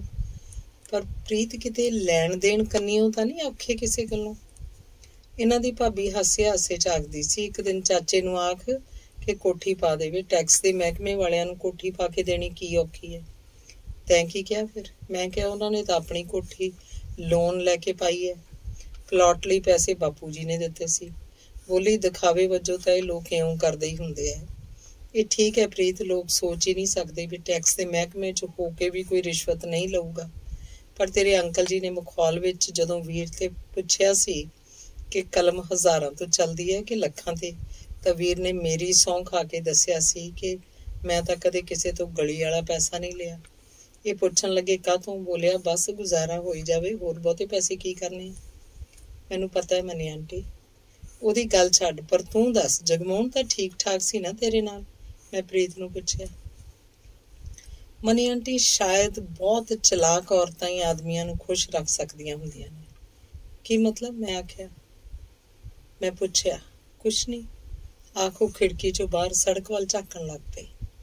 ਬਾਹਰ ਬੜੇ ਜ਼ੋਰ ਦੀ ਮੀਂਹ ਉਤਰ ਆਇਆ ਸੀ। ਮੈਂ ਉੱਠ ਕੇ ਖਿੜਕੀ ਬੰਦ ਕਰਤੀ। ਮਨੀ ਆਂਟੀ, ਖਿੜਕੀ ਖੁੱਲੀ ਰਹਿਣ ਦਿਓ, ਪ੍ਰੀਤ ਬੋਲੀ, ਵਾਛੜ ਆਉਂਦੀ ਹੈ। ਕੋਈ ਨਾ, ਉਹਨੇ ਕਿਹਾ। ਮੈਂ ਖਿੜਕੀ ਖੋਲ ਦਿੱਤੀ। ਪ੍ਰੀਤ ਉੱਠ ਕੇ ਸਗੋਂ ਖਿੜਕੀ 'ਚ ਜਾ ਖੜੋਤੀ, ਵਾਛੜ ਨਾਲ ਭਿੱਜਦੀ ਰਹੀ। ਪ੍ਰੀਤ? ਕੁਝ ਪਲਾਂ ਮਗਰੋਂ ਮੈਂ ਉਹਦੇ ਮੋਢੇ ਤੇ ਹੱਥ ਰੱਖ ਕੇ ਆਖਿਆ। ਉਹ ਭੌਂ ਕੇ ਮੇਰੇ ਵੱਲ ਝਾਕੀ। ਕੀ ਗੱਲ ਪ੍ਰੀਤ? ਮੈਂ ਡੂੰਘਾ ਉਸ ਵੱਲ ਝਾਕ ਕੇ ਪੁੱਛਿਆ। ਕੁਛ ਨਹੀਂ, ਉਹਨੇ ਕਿਹਾ, ਪਰ ਕੁਝ ਸੀ ਜੋ ਉਹ ਮੇਰੇ ਕੋਲੋਂ ਛੁਪਾ ਰਹੀ ਸੀ। ਬਾਰੀ ਕੋਲੋਂ ਹਟ ਕੇ ਉਹ ਡਰੈਸਿੰਗ ਟੇਬਲ ਦੇ ਸ਼ੀਸ਼ੇ ਅੱਗੇ ਆ ਬੈਠੀ, ਆਪਣੇ ਵਾਲ ਖੋਲ ਕੇ ਵਾਹੁਣ ਲੱਗ ਪਈ। ਵਿੱਚ ਉਹ ਵਾਲ ਵਾਹੁਣੇ ਛੱਡ ਸ਼ੀਸ਼ੇ ਵਿਚਲੀ ਆਪਣੀ ਸ਼ਕਲ ਵੱਲ ਵੇਖਣ ਲੱਗ ਜਾਂਦੀ। ਬਾਹਰ ਫੇਰ ਬੜੇ ਜ਼ੋਰ ਦੀ ਬਿਜਲੀ ਕੜਕੀ। ਪ੍ਰੀਤ ਧੰਦਕੀ। ਪ੍ਰੀਤ, ਵਾਲ ਖੋਲ ਕੇ ਸ਼ੀਸ਼ੇ ਮੂਹਰੇ ਨਾ ਬੈਠ, ਬਿਜਲੀ ਲਿਸ਼ਕਦੀ ਹੈ। ਨਹੀਂ ਮਨੀ ਆਂਟੀ, ਬਿਜਲੀ ਮੇਰੇ ਤੇ ਨਹੀਂ ਡਿੱਗਣ ਲੱਗੀ, ਵਾਲਾਂ ਦੀ ਗੁੱਤ ਕਰਦੀ ਉਹ ਬੋਲੀ। ਤੈਨੂੰ ਨੀਂਦ ਨਹੀਂ ਆ ਰਹੀ? ਕੰਨ ਤੇ ਲੱਗੇ ਘੰਟੇ ਵੱਲ ਤੱਕ ਕੇ ਮੈਂ ਪੁੱਛਿਆ। ਉਹਨੇ ਕੋਈ ਉੱਤਰ ਨਾ ਦਿੱਤਾ। ਪੈ ਜਾ ਨਾ, ਸਵੇਰੇ ਉੱਠਣਾ, ਵੀਰ ਆਖਦਾ ਸੀ ਸੰਦੇਹ ਹੀ ਜਾਵਾਂਗੇ, ਫਿਰ ਉਹਨੇ ਮੁੜ ਕੇ ਵੀ ਜਾਣਾ ਚੰਡੀਗੜ੍ਹ। ਚੰਗਾ, आखो अपने बिस्तरे ते पै गई। मैं मोमबत्ती बुझा दी, पर जिन्ना चिर मैं जागदी रही मैनू पता सी प्रीत सुत्ती नहीं। फिर पता नहीं किहड़े वेले मैनू नींद आ गई। सवेरे जदों जागी तां प्रीत उठ के नहा के तैयार होई पई सी। एड्डी छेती तैयार हो गई? मैं पुछया। जाग आ गई सी, सोचिया नहा ही लवां। जाग आ गई सी कि सहुरियां दे चाऽ च सुत्ती होनी? मैं हस के कहा। उन्हें कोई उत्तर ना दिता। मैनू ख्याल आया किड्डी कमाल दी गल है कि प्रीत सारे दिन विच 5-7 फिकरियां नाल ही सार लैंदी है ते मैनू लग्या असीं वाधू बोलदे रहने आ। प्रीत, वो मेरे वल झाकी। मैनू लगदा प्रीत तू दूजियां नाल करन दी थां बहुतियां गल्लां अपने आप नाल ही करदी रहनी है। तुहानू किवें पता है? उन्हें हस के पुछया। तेरी शक्ल तो पता लगदा है। होर की पता लगदा मेरी शक्ल तो? यही कि तेरा जगमोहन नाल बड़ा मोह है। मैं मजाक कीता। ते होर? उन्हें गंभीर होके पूछा। यही कि मैं कुछ आखण ही लगी सी कि तौलिया चुकी उधरों वीर आ गया। वाह, प्रीत तैयार भी हो गई? आखो गुसल खाने वालों चला गया। फिर कदों आएंगी? मैं प्रीत का ध्यान बाहरों सड़क वालों मोड़न लई पुछया, जिधरों एक टक वेखी जा रही सी। की पता? उन्हें फिक्का जिहा हस के गया। जदों मन कीता खत पा दई, तेरे अंकल जी जाके ले आउणगे। नाले जगमोहन की सेहत बारे तां जांदियों खत पा दई। चंगा। आखे तां संगरूर तक ही छड्ड आवां? मेरे पति ने प्रीत लई कार दी ताकी खोलदियां जाण वेले कहा। कोई नहीं, बस ते चले जावांगे। प्रीत दी थां वीर ने जवाब दिता। Money aunty? प्रीत कुछ कहंदी कहंदी रुक गई। की गल? मैं पुछया। कुछ नहीं। दस की गल है, रुक क्यों गई? नहीं, मैं कुछ आखण तां नहीं सी लगी। प्रीत ने खाली खाली नजरां नाल आले दुआले झाकदी ने कहा। अच्छा मनी आंटी? अखां जियां भारों कार च जा बैठी। ये ओनू ते वीर नू अड्डे ते जाके संगरूर वाली बस चढ़ा आए। गल भावें कोई नहीं सी, फिर भी पिछों जदों भी प्रीत दा ख्याल आउंदा, शक्ल जी याद करके जी उदास हो जांदा। अंग 10वां। कुछ दिनां मगरों प्रीत दी चिट्ठी आई कि मनी आंटी, इन्हां दा बुखार हट गया, तेईया ताप चढ़दा सी। मैनू याद आया छोटे हुंदियां जदों किसी नू तेईया ताप चढ़दा तां मां तेईये ताप दी कहानी सुणाउंदी हुंदी सी कि एक वारी दी गल है कि गुरु जी दे मरदाना जंगल विचों दी लंघे जा रहे सी। मरदाने ने देखिया एक बालक रस्से नाल बन के धुप्पे कीड़ियां दे भौण ते सुट्टिया होया जो रो कुरला रहा सी। मरदाने ने गुरु जी नू आख्या, बेचारे बालक नू खोल देगे। गुरु जी बोले, इत्थे ठीक है। मरदाने ने जिद की। गुरु जी ने उस बालक नू खोल दिता। इन्ने नू की देखदे ने, सामने खेत च हल वाहुंदा जट हाल दुहाई पाउण लग पिया ते हल छड्ड के दरख्त हेठ जा डिग्गिया ते कुछ ही छिणा मगरों वो बालक लहू दा ठीकरा भरी कपड़े नाल ढकी लई आ रहा सी। मरदाने ने पूछया, गुरु जी ये की? तां गुरु जी ने दसिया, भाई ये तेईया ताप है, बालक नहीं, ते लहू एदा आहार है। तां मरदाना बोलिया, बन सहुरे नू मुड़ के। तां तेईया ताप हथ बन खलोता कि हे गुरु जी, जिथे कोई आप दा नां लएगा ते कथा सुनाएगा उत्थे मैं नहीं रहांगा। सो ये कथा सुन के मां आखदी हुंदी सी, अज तो नहीं चढ़ूगा तेईया ताप। मुड़ के ताप चढ़दा सी कि नहीं ये तां मैनू याद नहीं, पर मां दी सुनाई तेईये ताप दी कहानी मैनू अज ताईं याद है ते इस कहानी दे नाल अज मैनू मां भी याद आई। पता नहीं लोकी मर के किथे चले जांदे ने। वो एक दिन किधरे परौणी भी नहीं सी जांदी हुंदी। आखे पिछों मनी दे बापू जी दी रोटी कौन लाऊ, ते हुण कई किधरे चलेगी। बापू जी नू भी मां याद ते आउंदी होनी है, पर पुराने बंदे रब दा भाणा मन के सब कुछ जर लैंदे ने। खबरे नाले बापू जी सोचदे होण अगले जन्म च टकरूगी होई। इस संसार नू मिथ्या ते अगले नू सच्चा समझण नाल इन्हां लोकां दे जी नू तरवास रहिंदा है। गल किधर दी किधर चली गई। हाँ, मैं दस रही सी कि प्रीत दी चिट्ठी आई सी। अगे उन्हें लिखिया सी, मनी आंटी इत्थे वूल चंगी नहीं मिलदी, तुसी पटियाले तो नाभी रंग दी वूल लैके इन्हां दा स्वेटर बुन दिओ। मेरा ख्याल है अंकल जी दे मेच दा ही इन्हां नू पूरा आ जाएगा। जे हौली हौली भी बनाओगे तां भी सर्दियां शुरू होण तक बन ही जाएगा। एक मेरे लिए हल्के आसमानी रंग दे साटन दा नाइट सूट बनवा दिओ, पैसे चाचा जी दे देणगे। उस दिन आथणे नाल दी गुआंढण मिसिस मेहता दे नाल जाके बाजारों मैं नाभी रंग दी वूल भी खरीद लियाई ते हल्के आसमानी रंग दे साटन दा प्रीत दा नाइट सूट भी सिलना दे आई। पर कुछ दिनों मगरों ही प्रीत दी एक होर चिट्ठी आ गई कि मनी आंटी ਇਹਨਾਂ ਦੀ ਭਾਬੀ ਨੇ ਉਨਾਬੀ ਰੰਗ ਦੀ ਵੂਲ ਲਿਆ ਕੇ ਇਹਨਾਂ ਦਾ ਸਵੈਟਰ ਬੁਣਨਾ ਸ਼ੁਰੂ ਕਰ ਦਿੱਤਾ, ਸੋ ਤੁਸੀਂ ਨਾ ਬਣਾਇਓ। ਅੱਧ ਬੁਣਿਆ ਸਵੈਟਰ ਉਧੇੜਦੀ ਉਸ ਦਿਨ ਮੈਂ ਬੜੀ ਪਰੇਸ਼ਾਨ ਜੀ ਹੋ ਗਈ ਸੀ। ਪ੍ਰੀਤ ਤੇ ਵੀ ਥੋੜਾ ਗੁੱਸਾ ਆਇਆ। ਇਹਨੇ ਨੂੰ ਮਿਸਿਸ ਮਹਿਤਾ ਆ ਗਈ। ਉਹ ਮੈਨੂੰ ਦੱਸਣ ਆਈ ਸੀ ਕਿ ਬੱਚਿਆਂ ਨੂੰ ਲੈ ਕੇ 15 ਦਿਨਾਂ ਲਈ ਉਹ ਆਪਣੇ ਪੇਕੇ ਜਾ ਰਹੀ ਹੈ। ਛੁੱਟੀਆਂ ਨੇ ਬੱਚਿਆਂ ਨੂੰ? ਮੈਂ ਪੁੱਛਿਆ।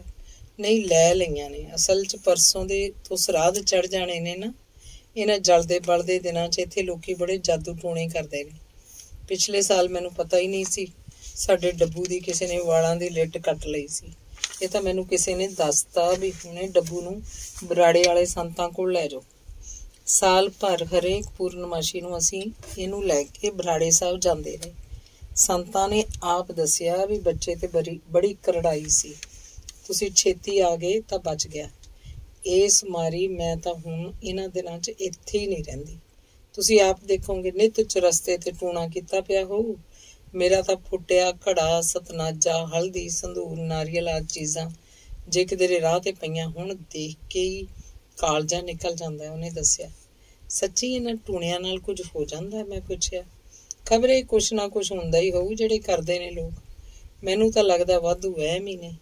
ਮਿਸਿਸ ਮਹਿਤਾ ਇਹ ਸਭ ਕੁਝ ਦੱਸ ਕੇ ਚਲੀ ਗਈ। ਮੈਂ ਭਾਵੇਂ ਇਹਨਾਂ ਗੱਲਾਂ 'ਚ ਯਕੀਨ ਨਹੀਂ ਰੱਖਦੀ, ਫਿਰ ਵੀ ਜਾਣੇ ਕਿਉਂ ਮੈਨੂੰ ਇੱਕ ਅਣਜਾਣਿਆ ਜਿਹਾ ਭੈ ਲੱਗਿਆ ਸਰਾਧਾਂ ਦੇ ਇਹਨਾਂ ਜਲਦੇ ਬਲਦੇ ਦਿਨਾਂ ਤੋਂ। ਤੇ ਕੁਛ ਦਿਨ ਮਗਰੋਂ ਇੱਕ ਦਿਨ ਪਿੰਡੋਂ ਰੋਡੂ ਆਇਆ। ਬਾਪੂ ਜੀ ਨੇ ਦੇਸੀ ਘਿਓ ਦੀ ਪੀਪੀ, ਖੋਏ ਦੇ ਲੱਡੂ, ਭੁੱਜੀ ਹੋਈ ਮੂੰਗਫਲੀ, ਘਰ ਦਾ ਕਢਾਇਆ ਦੇਸੀ ਸਰੋਂ ਦਾ ਤੇਲ, ਕਿੰਨਾ ਹੀ ਕੁਝ ਨਿੱਕ ਸੁੱਕ ਭੇਜਿਆ ਸੀ। ਬਾਪੂ ਜੀ ਰਾਜੀ ਨੇ ਬਾਬਾ? ਮੈਂ ਰੋਡੂ ਨੂੰ ਪੁੱਛਿਆ। ਬਾਪੂ ਜੀ ਤਾਂ ਰਾਜੀ ਨੇ। ਆਪਣੇ ਅੰਦਰਲੇ ਪੁਰਾਣੇ ਘਰ ਦੇ ਚੜ੍ਹਦੇ ਕੰਨੀ ਦੀ ਕੰਧ ਡਿੱਗ ਪਈ ਤੇ ਬਾਕੀ ਡੰਗਰ ਤਾਂ ਪਰਾਂ ਸੀ। ਬੱਚੀ ਘੜੀ ਸੀ ਨੇੜੇ, ਉਹਦੇ ਖਾਸੀਆਂ ਸੱਟਾਂ ਲੱਗੀਆਂ ਤੇ ਉੱਥੇ ਹੀ ਮਰ ਗਈ। ਕੰਧ ਦਾ ਤਾਂ ਕੋਈ ਨਹੀਂ, ਬਾਪੂ ਜੀ ਆਖਦੇ ਸੀ ਚਲੋ ਹੁਣ ਪੱਕੀਆਂ ਇੱਟਾਂ ਦੀ ਕਰਨਗੇ, ਪਰ ਜਿਹੜਾ ਗਊ ਦੀ ਜਾਈ ਦਾ ਵਿਘਨ ਪੈ ਗਿਆ, ਬੰਨੀਓ ਮਰ ਗਈ, ਉਹਦਾ ਔਖਾ ਹੋ ਗਿਆ। ਬਾਬੇ ਰੋਡੂ ਨੇ ਬੜਾ ਫਿਕਰਮੰਦ ਜਿਹਾ ਹੋ ਕੇ ਦੱਸਿਆ। ਛੋਟੀ ਜਿਹੀ ਹੋਈ ਤਾਂ ਸੀ। ਕਿੰਨੇ ਕੁ ਦੀ ਹੋਣੀ ਆ ਬੱਚੀ? ਮੈਂ ਕਿਹਾ।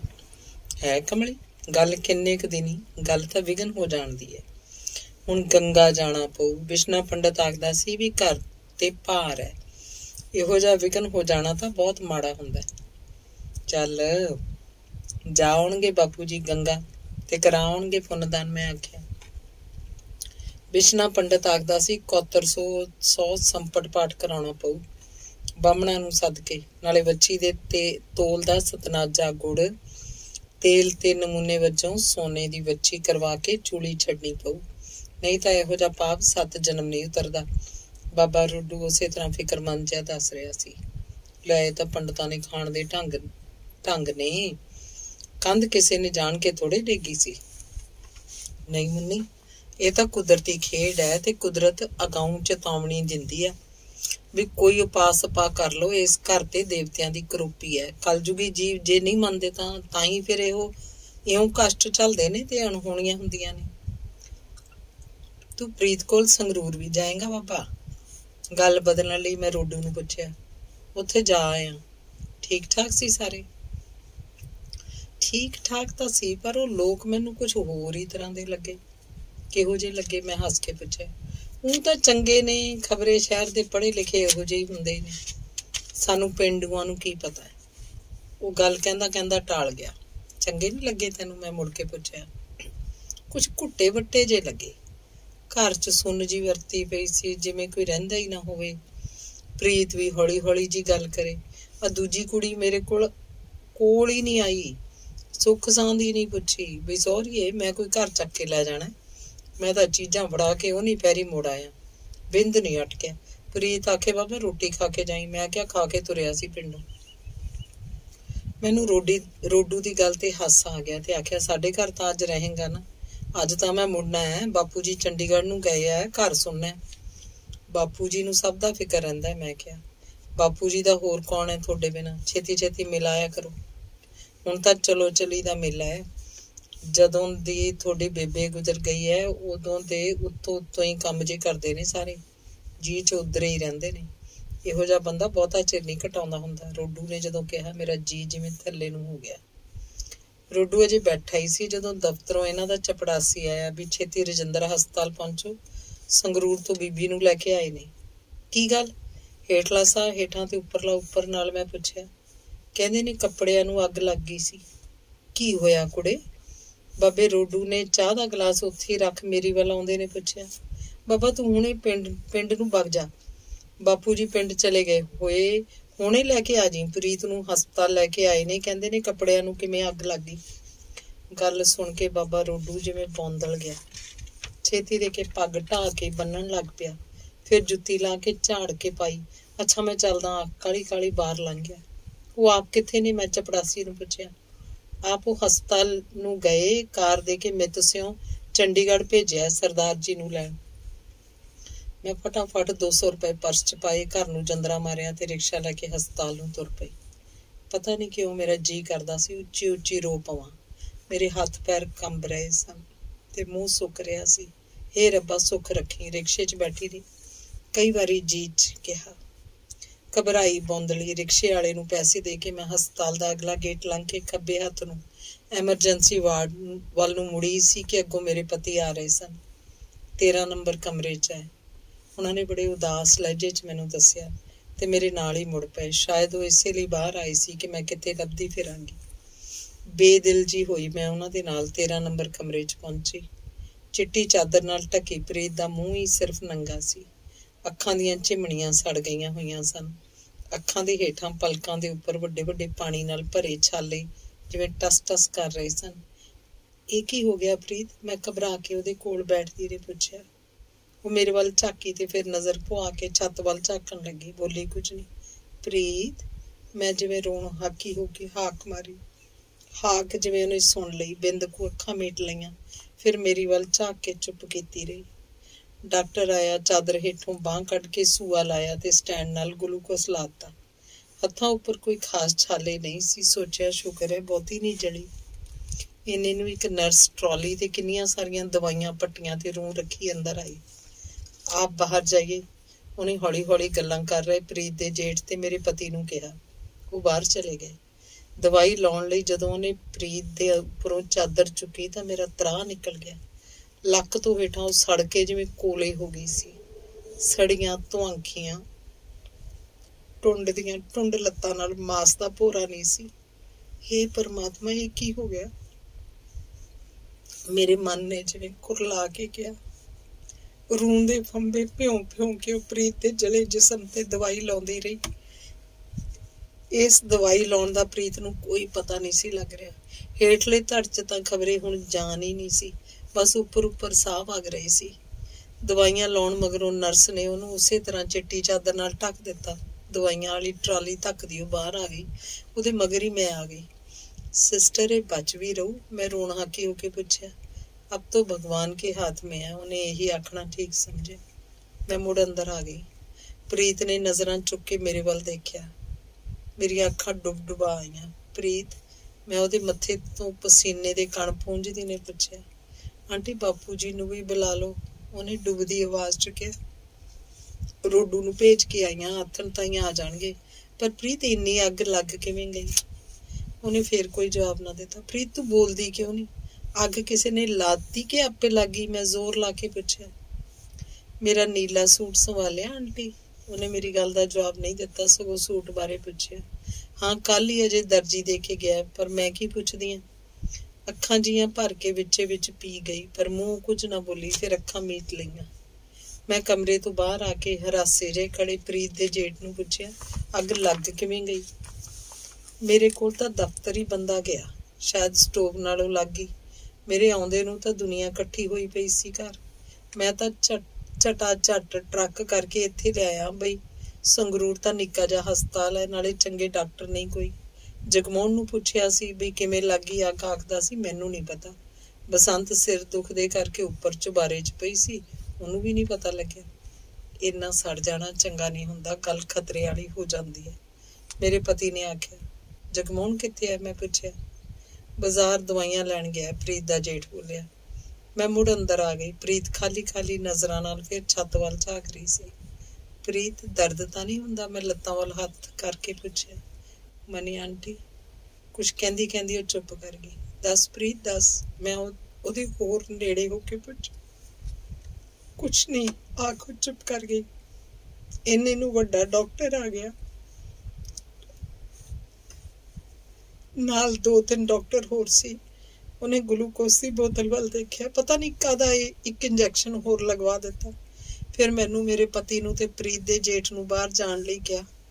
आप प्रीत दे नेड़े नूं स्टूल ते बैठ गया। मैं कमरे ते बाहर बरांडे च आ गई, पर कन्न मेरे अंदर वाल ही सन। बीबा ये किवें होया? उन्हें पुछया। प्रीत दा जवाब मैनू नहीं सुनिया। डॉक्टर ने फिर पूछया, बीबी मेरे कोलों ना छुपा, सच्चो सच दस, अग तैनू किसी ने लगा दी कि आपे लग गई? मेरी किस्मत डॉक्टर साहब, प्रीत ने मरनाऊ आवाज च आख्या। डॉक्टर बाहर आ गया, उहदे नाल बाकी डॉक्टर भी आ गए। वड्डे डॉक्टर ने प्रीत दे जेठ नूं अड्ड बुला के कुछ कहा। डौर भौर जिहा ਉਹ साडी ਵੱਲ आया ते बोलिया, प्रीत दे चाचा जी किन्ने कि चिर नूं पहुंच जाणगे? पहुंचण ही वाले ने, मेरे पति ने घड़ी देख के कहा। इन्ने नूं सामणे वीर आ रहा सी, नाले बापू जी भी सन। शायद वो चंडीगढ़ ही सन, गए नहीं सी पिंड नूं वापस अजे। मैं देखिया बापू जी दियां तुरदियां लत्तां थिड़क रहियां सी।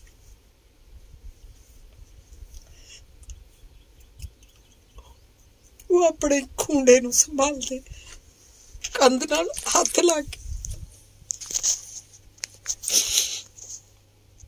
वो अपने खूंडे नूं संभालदे कंध नाल हथ ला के गोडे घड़ीसदे आ रहे सन। उन्हां नूं देख के मेरा रोन निकल गया। असी सारे कमरे दे अंदर गए। ग्लूकोस चढ़नों हट गया सी। वीर प्रीत वाल जरा कुछ झाक के डॉक्टर वाल नूं तुर गया। प्रीत पुत की गल है? बापू जी ने प्रीत दे सिर ते हाथ रख के जिवें भुब मार के बापू जी ने प्रीत दे सिर ते हाथ रख के जिवें भुब मार के कहा। प्रीत उन्हां वल झाकी तां सही, पर बोली कुछ ना। बापू जी चुप कीते प्रीत दे सराणे बैठे रहे। नीर उन्हां दी अखां चों वगदा रहा। वीर जाके सब तो वड्डे डॉक्टर नूं लै आया। डॉक्टर ने नब्ज देखी, अखां दीयां पुतलियां देखियां, छाती दी धड़कन सुनी ते पैरां वल्लों लत्तां जरा को नंगियां करके देखियां। फिर वो वीर नूं कमरे तो बाहर लै गया। मुड़ के वीर जदों कमरे च आया तां डौर भौर होया प्रीत वाल झाकण लग्या। इन्ने नूं जगमोहन दवाइयां लैके अंदर आया। कोल पए मेज उपर दवाइयां रख दित्तियां। प्रीत एक टक उस वल वेखदी रही। वो प्रीत वल नहीं सी वेख रहा, देखणों जिवें कतरा रहा सी। जदों कमरे तो बाहर गया, प्रीत फिर भी एक टक उस वल वेखदी रही। पता नहीं किने खबर कर दी, शायद डॉक्टर ने कि पुलिस का सुपरिटेंडेंट मैजिस्ट्रेट नूं लैके उत्थे आ पहुंचिया। जगमोहन पता नहीं एक दम किधर चला गया। तुसी सब बाहर जाओ, पुलिस के सुपरिटेंडेंट ने जदों आख्या तां बापू जी उठण लगे, डिग ही पैणे सन जे वीर ना संभालदा। बेटी अग किवें लगी? मैजिस्ट्रेट की आवाज़ मैनू सुनाई दिती। प्रीत नहीं बोली। देख बीबी, जे अग आप लगदी तां तू बुझाउण दी कोशिश करदी ते सब तो वध तेरे हथ सड़दे। आख पुलिस सुपरिटेंडेंट ने चादर दे हेठों शायद प्रीत दे हथ बाहर कढ के देखे। उही हथ जिन्हां ते ओहदी किस्मत दीयां लकीरां सन।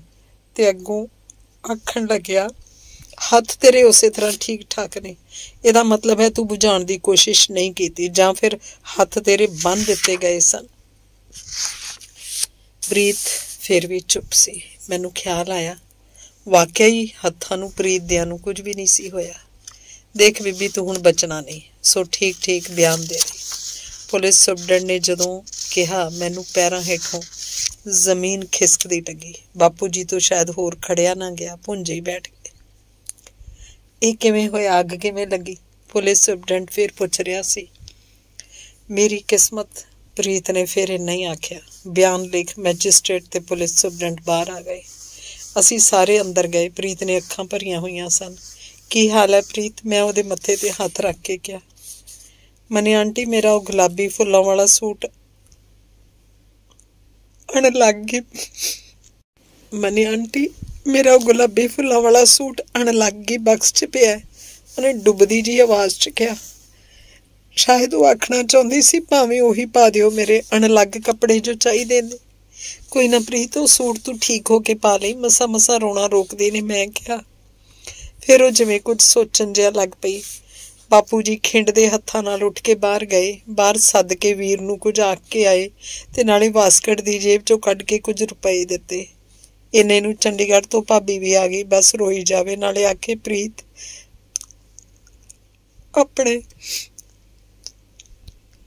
ਪ੍ਰੀਤ ਆਪਣੇ ਚਾਚਾ ਜੀ ਨਾਲ ਇਉਂ ਨਾ ਕਰੀ। ਪ੍ਰੀਤ ਨੂੰ ਧੁੜਤੜੀ ਜੀ ਆਈ। ਨਰਸ ਦੇ ਬਾਰ-ਬਾਰ ਲੱਭਣ ਤੇ ਵੀ ਕੋਈ ਨਾੜ ਨਹੀਂ ਸੀ ਲੱਭ ਰਹੀ ਜਿਸ ਵਿੱਚ ਗਲੂਕੋਸ ਵਾਲੀ ਸੂਈ ਫੇਰ ਲਾਈ ਜਾਵੇ। ਫਿਰ ਹਟਕੋਰਾ ਜਿਹਾ ਆਇਆ।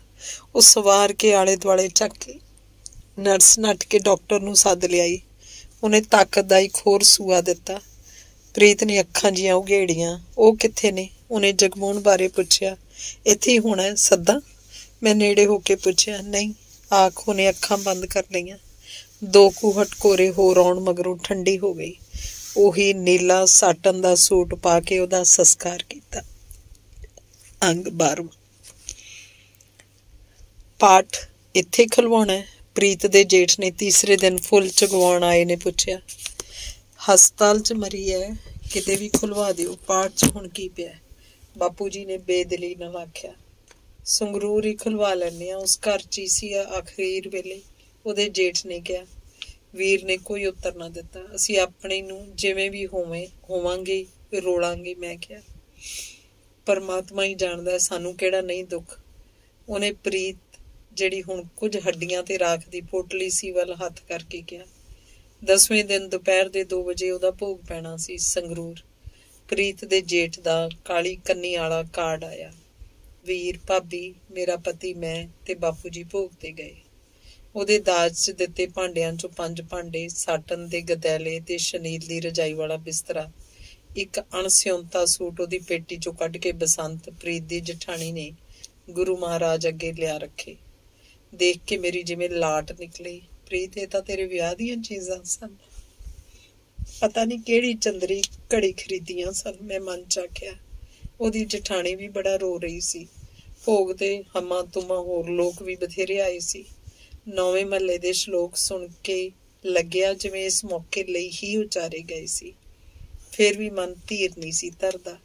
ਅਰਦਾਸ ਹੋ ਗਈ, ਭੋਗ ਪੈ ਗਿਆ। ਲੱਗਿਆ ਪ੍ਰੀਤ ਬਸ ਤੇਰੀ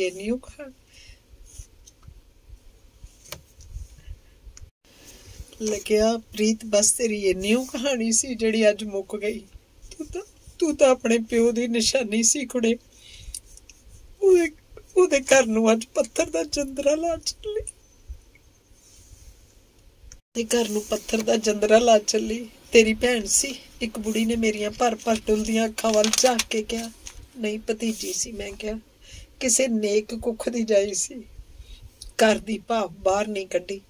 ਨਹੀਂ, ਐਵੇਂ ਤਾਂ ਨਹੀਂ ਕੋਈ ਮਰਦਾ। ਇੱਕ ਫਲੂਹਾ ਪਿਆ ਨਹੀਂ ਜਰਿਆ ਜਾਂਦਾ। ਉਹਦਾ ਸਾਰਾ ਸਰੀਰ ਦਗਦ ਹੋਇਆ। ਖਬਰੇ ਕੀ ਬਣੀਆਂ, ਕੁਛ ਦੱਸ ਕੇ ਨਹੀਂ ਗਈ। ਫਿਰ ਉਹਨੇ ਆਲੇ ਦੁਆਲੇ ਝਾਕ ਕੇ ਹੌਲੀ ਦੇ ਕੇ ਪੁੱਛਿਆ। ਮੈਂ ਨਾਂ 'ਚ ਸਿਰ ਹਿਲਾਇਆ। ਮੈਂ ਤਾਂ ਜਦੋਂ ਚੀਕਾਂ ਸੁਣੀਆਂ ਨੱਠੀ ਆਈ। ਚੰਦਰਾ ਬਾਹਰ ਮੂਹਰੇ ਖੜਾ, ਅੰਦਰੋਂ ਮੱਚੀ ਜਾਵੇ। ਇਹ ਤਾਂ ਲੋਕਾਂ ਨੇ ਆ ਕੇ ਅੱਗ ਬੁਝਾਈ। ਉਹਦੀ ਹੋਣੀ ਸੀ ਅੰਮਾ, ਮੈਂ ਕਿਹਾ। ਕੋਈ ਹੋਰ ਹੁੰਦੀ ਸਾਰੇ ਟੱਬਰ ਨੂੰ ਬਣਾ ਜਾਂਦੀ ਬਈ ਮੈਂ ਤਾਂ ਮਰਨਾ ਹੀ ਹੈ। ਪਰ ਕਾਹਨੂੰ? ਨੇਕ ਕੁਲਾਂ ਦੀਆਂ ਇੱਥੋਂ ਹੀ ਤਾਂ ਪਰਖੀਆਂ ਜਾਂਦੀਆਂ ਨੇ। ਅਜੇ ਚੌਥੇ ਨੂੰ ਵਰ੍ਹਾ ਹੋਣਾ ਵਿਆਹ ਹੋਏ ਨੂੰ। ਤੁਰਦੀ ਵੀ ਬਣੀ। ਮੈਂ ਹੌਕਾ ਭਰ ਕੇ ਕਿਹਾ। ਬਸੰਤ, ਜਗਮੋਹਨ ਦੀ ਭਰਜਾਈ, ਪਰਾਂ ਤੋਂ ਉੱਠ ਕੇ ਮੇਰੇ ਕੋਲ ਆ ਗਈ। ਸ਼ਾਇਦ ਉਹਨੂੰ ਸ਼ੱਕ ਪੈ ਗਿਆ ਸੀ ਕਿ ਬੁੱਢੀ ਮੇਰੇ ਨਾਲ ਕੋਈ ਗੱਲ ਕਰ ਰਹੀ ਹੈ। ਕੀਲ ਗਿਆ ਸਾਈਂ ਫਿਰ ਘਰ? ਬੁੱਢੀ ਨੇ ਬਸੰਤ ਨੂੰ ਪੁੱਛਿਆ। ਬਸੰਤ ਨੇ ਇਉਂ ਜ਼ਾਹਰ ਕੀਤਾ ਜਿਵੇਂ ਗੱਲ ਉਹਨੇ ਸੁਣੀ ਨਹੀਂ ਹੁੰਦੀ। ਆਹੋ, ਜਿਉਂਦਿਆਂ ਨੇ ਤਾਂ ਕਰਨੇ ਹੀ ਹੁੰਦੇ ਨੇ ਔੜ ਪੌੜ। ਪਰ ਉਸ ਵਿਚਾਰੀ ਨੇ ਤਾਂ ਜਿਉਂਦੀ ਨੇ ਕੁਛ ਨਹੀਂ ਕਿਹਾ, ਮਰੀ ਨੇ ਕੀ ਕਹਿਣਾ। ਉਹੀ ਬੰਦੇ ਦੇ ਆਪਣੇ ਹੀ ਜੀ ਦੇ ਡਰ ਹੁੰਦੇ ਨੇ। ਨਾਲੇ ਭੂਤ ਪ੍ਰੇਤ ਕਿਹੜਾ ਕਿਸੇ ਨੇ ਦੇਖੇ ਨੇ। ਮਾਈ ਪਤਾ ਨਹੀਂ ਕਿਹਦੇ ਨਾਲ ਗੱਲਾਂ ਕਰੀ ਜਾ ਰਹੀ ਸੀ। ਵੀਰ ਗੰਗਾ ਫੁੱਲ ਪਾ ਕੇ ਆਇਆ, ਨਾਲੇ 500 ਰੁਪਏ ਲਾ ਕੇ ਗੱਤ ਕਰਵਾ ਕੇ ਆਇਆ। ਬਈ ਅਣਿਆਈ ਮਰੀਏ, ਵਿਚਾਰੀ ਦੀ ਰੂਹ ਭਟਕਦੀ ਉਹ ਨਾ ਫਿਰੇ, ਮੈਂ ਦੱਸਿਆ।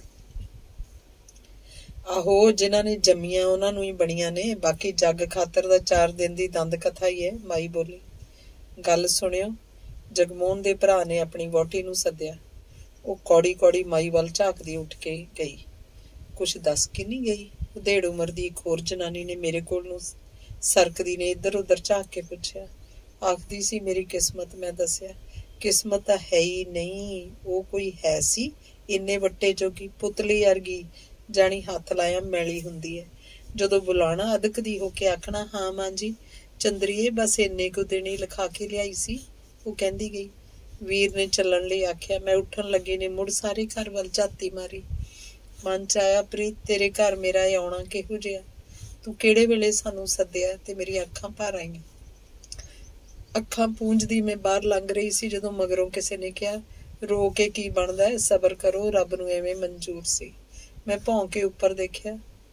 ਮਾਂ ਹੁੰਦੀ ਅੱਜ ਜੇ ਢਿੱਡ ਪਿੱਟ ਕੇ ਨਾ ਮਰ ਜਾਂਦੀ, ਵਿੱਚੋਂ ਕਿਸੇ ਹੋਰ ਨੇ ਕਿਹਾ, ਕੁੜੇ ਦੇਖ ਤਾਂ ਚਾਚਾ ਕਿਵੇਂ ਰੰਗ ਵਟਾ ਗਿਆ। ਲਾਲੀਆਂ ਦਗਦੀਆਂ ਸੀ ਚਿਹਰੇ ਤੇ। ਜਿੱਦਣ ਛੱਡਣ ਆਇਆ ਸੀ ਇੱਕ ਹੋਰ ਜਨਾਨੀ ਨੇ ਵੀਰ ਕੰਨੀ ਝਾਕ ਕੇ ਕਿਹਾ, ਚਾਚਾ ਵਿਚਾਰਾ ਕੀ ਕਰੇ, ਪਿਓ ਹੁੰਦਾ ਨਾ ਜਿਉਂਦਾ ਜੇ ਹੱਥਕੜੀਆਂ ਨਾਲ ਲਵਾ ਦਿੰਦਾ ਸਾਰਿਆਂ ਨੂੰ, ਬਈ ਕਿਸੇ ਗੱਲੋਂ ਤਾਂ ਜਲ ਕੇ ਮਰੀ ਹੋਈ ਐ, ਚਾਹੇ ਜਾਲ ਕੇ ਮਾਰੀ ਐ। ਮੇਰੇ ਕੋਲ ਨੂੰ ਹੋ ਕੇ ਹੌਲੀ ਦੇਣੀ ਇੱਕ ਹੋਰ ਔਰਤ ਨੇ ਕਿਹਾ। ਮੈਨੂੰ ਲੱਗਿਆ ਜਿੰਨੇ ਮੂੰਹ ਓਨੀਆਂ ਗੱਲਾਂ ਤਾਂ ਹੋਣਗੀਆਂ ਹੀ। ਚਲੋ ਬੀਬੀ, ਵੀਰ ਨੇ ਫੇਰ ਆਵਾਜ਼ ਦਿੱਤੀ। ਆਖਰੀ ਵਾਰੀ ਪ੍ਰੀਤ ਦੇ ਘਰ ਵੱਲ ਝਾਕ ਕੇ ਮੈਂ ਅੱਖਾਂ ਭਰ ਕੇ ਕਾਰ ਚ ਆ ਬੈਠੀ। ਪ੍ਰੀਤ ਦਾ ਜੇਠ ਨਿੰਮੋ ਝੂਣਾ ਜਿਹਾ ਆਖ ਰਿਹਾ ਸੀ, ਸਾਡੀ ਖੋਟੀ ਕਿਸਮਤ, ਰੱਬ ਹੀ ਜਾਣਦਾ ਹੈ ਜਿੰਨਾ ਸਾਨੂੰ ਦੁੱਖ ਹੈ। ਮੈਨੂੰ ਤਾਂ ਮੇਰੇ ਬੱਚਿਆਂ ਵਰਗੀ ਸੀ। ਇਸ ਸਾਰੇ ਵੇਲੇ ਚ ਬਾਪੂ ਜੀ ਰੋਏ ਨਹੀਂ, ਬੌਂਦਲੇ ਜੇ ਹਰੇਕ ਗੱਲ ਕਰਨ ਵਾਲੇ ਦੇ ਮੂੰਹ ਕੰਨੀ ਝਾਕੀ ਜਾਂਦੇ। ਭਾਬੀ ਆਖ ਰਹੀ ਸੀ ਬਾਪੂ ਜੀ ਨੂੰ ਨਾਲ ਨਹੀਂ ਸੀ ਲਿਆਉਣਾ, ਇਹਨਾਂ ਦਾ ਜੀ ਨਹੀਂ ਰਾਜੀ ਲੱਗਦਾ। ਵੀਰ ਨੂੰ ਸਮਝ ਨਹੀਂ ਸੀ ਲੱਗ ਰਹੀ ਉਹ ਬਾਪੂ ਜੀ ਨੂੰ ਕੀ ਆਖ ਕੇ ਦਿਲਾਸਾ ਦੇਵੇ, ਤੇ ਅਸੀਂ ਰੋਂਦੇ ਧੋਂਦੇ ਪ੍ਰੀਤ ਦੇ ਸ਼ਹਿਰ ਪਰਤ ਆਏ। ਅਖੀਰਲਾ ਅੰਗ 13। 6 ਮਹੀਨੇ ਹੋ ਗਏ ਨੇ ਪ੍ਰੀਤ ਨੂੰ ਮਰੀ ਨੂੰ। 2 ਮਹੀਨੇ ਮਗਰੋਂ ਬਾਪੂ ਜੀ ਵੀ ਗੁਜ਼ਰ ਗਏ। ਇਹ ਮੈਨੂੰ ਜਿਵੇਂ ਪਤਾ ਹੀ ਸੀ ਬਈ ਇਹ ਹੁਣ ਬਹੁਤਾ ਚਿਰ ਨਹੀਂ ਕਟਾਉਣ ਲੱਗੇ। ਪਰ ਖਿਆਲ ਆਉਂਦਾ ਵੱਡਾ ਵੀਰ, ਮਾਇਆ, ਭਾਬੀ, ਬਾਪੂ ਜੀ, ਪ੍ਰੀਤ ਸਭ ਕਿੱਥੇ ਚਲੇ ਗਏ। ਕੀ ਕੋਈ ਅਗਲਾ ਜਨਮ ਹੁੰਦਾ, ਕੀ ਰੱਬ ਹੈ। ਪ੍ਰੀਤ ਤਾਂ ਚੰਦਰੀ ਜਾਣੀ ਭੁੱਲਦੀ ਹੋਈ ਨਹੀਂ, ਹਰਤੇ ਕਰਤੇ ਅੱਖਾਂ ਮੂਹਰੇ ਆ ਖੜਦੀ ਹੈ। ਆਪ ਵੀ ਤਾਂ ਇੱਕ ਦਿਨ ਪੁੱਛਦੀ ਸੀ, ਮਨੀ ਆਂਟੀ ਰੱਬ ਹੈ। ਉਦੋਂ ਮੈਨੂੰ ਉਹਦੀ ਗੱਲ ਸਮਝ ਨਹੀਂ ਸੀ ਲੱਗੀ। ਹੁਣ ਸੋਚਦੀ ਹਾਂ ਜੇ ਰੱਬ ਹੁੰਦਾ, ਪਰ ਕੀ ਉਹ ਉਹਦੇ ਕਰਮਾਂ ਦਾ ਫਲ ਸੀ? ਨਹੀਂ, ਉਹ ਕਿਸੇ ਪਸ਼ੂ ਪੰਛੀ ਦੀ ਜੂਨੋਂ ਤੋਂ ਆਈ ਨਹੀਂ ਸੀ। ਕਿਸੇ ਪਸ਼ੂ ਪੰਛੀ ਦੀ ਜੂਨੋਂ ਆਇਆ ਬੰਦਾ ਕਦੀ ਇਹੋ ਸੋਚ ਸਕਦਾ ਹੁੰਦਾ? ਜੜ ਪੱਥਰ ਜਾਂ ਪਸ਼ੂਆਂ ਵਾਲੀ ਜ਼ਿੰਦਗੀ ਤੋਂ ਇਨਕਾਰੀ ਹੁੰਦੇ ਹੀ ਉਹ ਨੇ ਜਿਨ੍ਹਾਂ ਨੂੰ ਪਤਾ ਹੁੰਦਾ ਬਈ। ਤੇ ਨਾਲੇ ਜੇ ਬੰਦਾ ਪਿਛਲੇ ਕਰਮਾਂ ਦਾ ਹੀ ਫਲ ਭੋਗਦਾ ਤਾਂ ਪਹਿਲਾ ਜਨਮ ਕਿੱਥੇ ਹੋਇਆ? ਐਵੇਂ ਰੱਬ ਨੇ ਬੰਦੇ ਨੂੰ ਭੁੱਲ ਭੁਲਈਆਂ ਚ ਪਾ ਰੱਖਿਆ। ਪਰ ਫਿਰ ਪ੍ਰੀਤ ਵਾਲੀ ਗੱਲ ਬਈ ਕੀ ਰੱਬ ਹੈ? ਸੁਣੋ, ਆਥਣੇ ਸ਼ਰਮੇ ਦੇ ਵਿਆਹ ਤੇ ਜਾਣਾ, ਮੇਰੇ ਆਉਂਦੇ ਨੂੰ ਤਿਆਰ ਰਹੋ, ਫਿਰ ਨਾ ਆਖਿਓ ਭੁੱਲ ਗਏ। ਦਫ਼ਤਰ ਨੂੰ ਜਾਣ ਲੱਗਿਆ ਮੇਰੇ ਪਤੀ ਨੇ ਆਖਿਆ। ਮੈਂ ਕੋਈ ਜਵਾਬ ਨਹੀਂ ਦਿੱਤਾ, ਸਿਰਫ ਉਹਨਾਂ ਦੇ ਮੂੰਹ ਵੱਲ ਵੇਖਦੀ ਰਹੀ। ਮਨ ਚ ਆਇਆ, ਲੋਕ ਇਹ ਕਿਵੇਂ ਭੁੱਲ ਜਾਂਦੇ ਨੇ ਬਈ ਇੱਕ ਦਿਨ ਅਸੀਂ ਮਰ ਜਾਣਾ, ਪਰ ਭੁੱਲੇ ਬਿਨਾਂ ਕਿਵੇਂ ਪੂਰਾ ਹੋਊ। ਮਰ ਗਿਆ ਪਿੱਛੇ ਜਿਉਂਦਿਆਂ ਨੂੰ ਕੀ ਭੁੱਲ ਜਾਈਦਾ, ਇੱਕ ਦਿਨ ਮੇਰੇ ਪਤੀ ਨੇ ਆਖਿਆ ਸੀ। ਅਸਲ ਚ ਉਹਨਾਂ ਗੱਲਾਂ ਨੂੰ ਸੋਚਦੀ ਮੇਰੀ ਕਈ ਵਾਰੀ ਜਾਣੀ ਮੱਤ ਜਿਹੀ ਮਾਰੀ ਜਾਂਦੀ ਹੈ। ਇੱਕ ਦਿਨ ਚੁੱਲ੍ਹੇ ਤੇ ਦੁੱਧ ਤੱਤਾ ਧਰਿਆ, ਜਿੰਨਾ ਉਬਲਣਾ ਸੀ ਉਬਲ ਕੇ ਡੁੱਲ ਗਿਆ, ਬਾਕੀ ਤਾਂ ਮੱਚ ਕੇ ਕੋਲੇ ਹੋ ਗਿਆ ਤੇ ਮੈਨੂੰ ਯਾਦ ਹੀ ਨਾ ਰਿਹਾ। ਇਸੇ ਤਰ੍ਹਾਂ ਇੱਕ ਦਿਨ ਮੈਨੂੰ ਵਕਤ ਹੀ ਭੁੱਲ ਗਿਆ ਵੀ ਕੀ ਹੋਇਆ ਹੋਊ। ਦੁਪਹਿਰੇ ਜਦੋਂ ਇਹ ਰੋਟੀ ਖਾਣ ਆਏ ਤਾਂ ਮੈਂ ਨਾ ਜਾਣੇ ਕੀ ਸੋਚਦੀ ਸਵੈਟਰ ਹੀ ਉਣੀ ਜਾ ਰਹੀ ਸੀ। ਰੋਟੀ ਦਾ ਨਾਂ ਨਾ ਥੇ, ਇਹ ਤਾਂ ਇਹੀ ਚੰਗੇ ਨੇ ਵੀ ਗੁੱਸਾ ਨਹੀਂ ਚੜ੍ਹਦਾ। ਜਦੋਂ ਇਹਨਾਂ ਨੇ ਆਖਿਆ ਮਰ ਗਿਆ ਪਿੱਛੇ ਜਿਉਂਦਿਆਂ ਨੂੰ ਕੀ ਭੁੱਲ ਜਾਈਦਾ, ਮੈਂ ਜਿਵੇਂ ਕਿਤੇ ਉਲਝ ਜੀ ਗਈ। ਮਰ ਗਿਆ, ਕਈ ਵਾਰੀ ਇਉਂ ਹੁੰਦਾ ਮਰ ਗਿਆਂ ਦੇ ਮਰ ਜਾਣ ਤੇ ਜਾਣੀ ਇਤਬਾਰ ਜਾ ਨਹੀਂ ਆਉਂਦਾ, ਜਿਵੇਂ ਕਿਤੇ ਵਾਂਢੇ ਗਏ ਹੋਣ ਤੇ ਮੁੜ ਕੇ ਆ ਜਾਣਾ ਹੋਵੇ। ਤੇ ਕਈ ਵਾਰੀ ਜਿਉਂਦਿਆਂ ਤੇ ਜਾਣੀ ਇਤਬਾਰ ਜਿਹਾ ਨਹੀਂ ਆਉਂਦਾ ਵੀ ਅਸੀਂ ਸਾਰੇ ਜਿਉਂਦੇ ਹੀ ਹਾਂ। ਪਿਛਲੇ ਰਿਸ਼ੀਆਂ ਮੁਨੀਆਂ ਨੇ ਖਬਰੇ ਇਸੇ ਖਾਤਰ ਇਸ ਜਨਮ ਨੂੰ ਮਾਇਆ ਆਖਿਆ ਸੀ ਤੇ ਮੌਤ ਨੂੰ ਸੱਚ ਮੰਨਿਆ ਸੀ। ਲੱਗਦਾ ਫਿਰ ਕਾਹਦੇ ਲਈ ਬੰਦਾ ਇੰਨੇ ਧੰਦੇ ਪਿੱਟਦਾ ਫਿਰਦਾ, ਕਾਹਦੇ ਲਈ ਮੇਰੀ ਕਰਦਾ ਫਿਰਦਾ।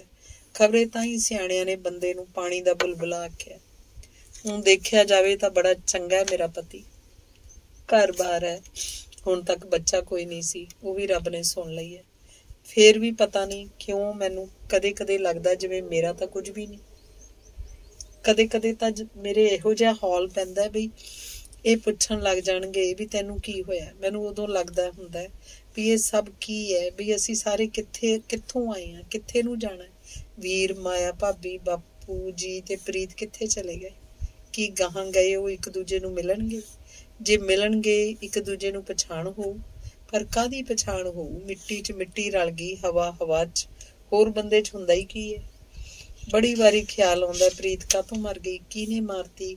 मन्निया अग आपे लग गई जां उहने अपने हत्थीं ला लई, पर उहदे हत्थां कोलों अग किहने लगवाई।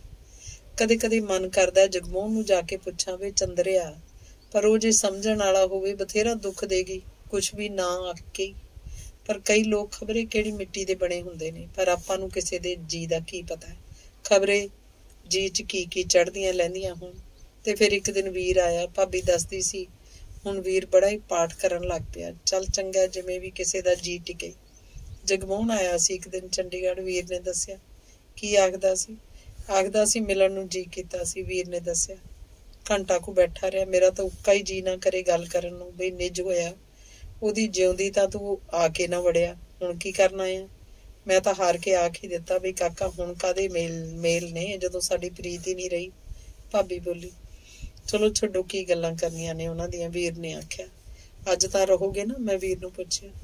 ਪਿੱਛੇ ਬੱਚਿਆਂ ਨੂੰ ਇਕੱਲੇ ਛੱਡ ਕੇ ਆਏ ਆ, ਇਹਨਾਂ ਨੇ ਕਿਸੇ ਸਰਕਾਰੀ ਕੰਮ ਆਉਣਾ ਸੀ। ਮੈਂ ਕਿਹਾ ਮਨੀ ਭੈਣ ਨੂੰ ਵੀ ਮਿਲ ਆਉਂਗੀ, ਹੱਥ ਨੇ ਤਾਂ ਮੁੜ ਆਉਣਾ। ਵੀਰ ਦੀ ਥਾਂ ਭਾਬੀ ਨੇ ਜਵਾਬ ਦਿੱਤਾ। ਮੇਰਾ ਆਖਣ ਨੂੰ ਮਨ ਕੀਤਾ, ਭਾਬੀ ਇਹਨਾਂ ਹੀ ਬੱਚਿਆਂ ਨੂੰ ਛੱਡ ਕੇ ਲੋਕ ਹਮੇਸ਼ਾ ਲਈ ਵੀ ਕਿਧਰੇ ਚਲੇ ਜਾਂਦੇ ਨੇ। ਪਰ ਮੈਂ ਆਖਿਆ ਨਾ।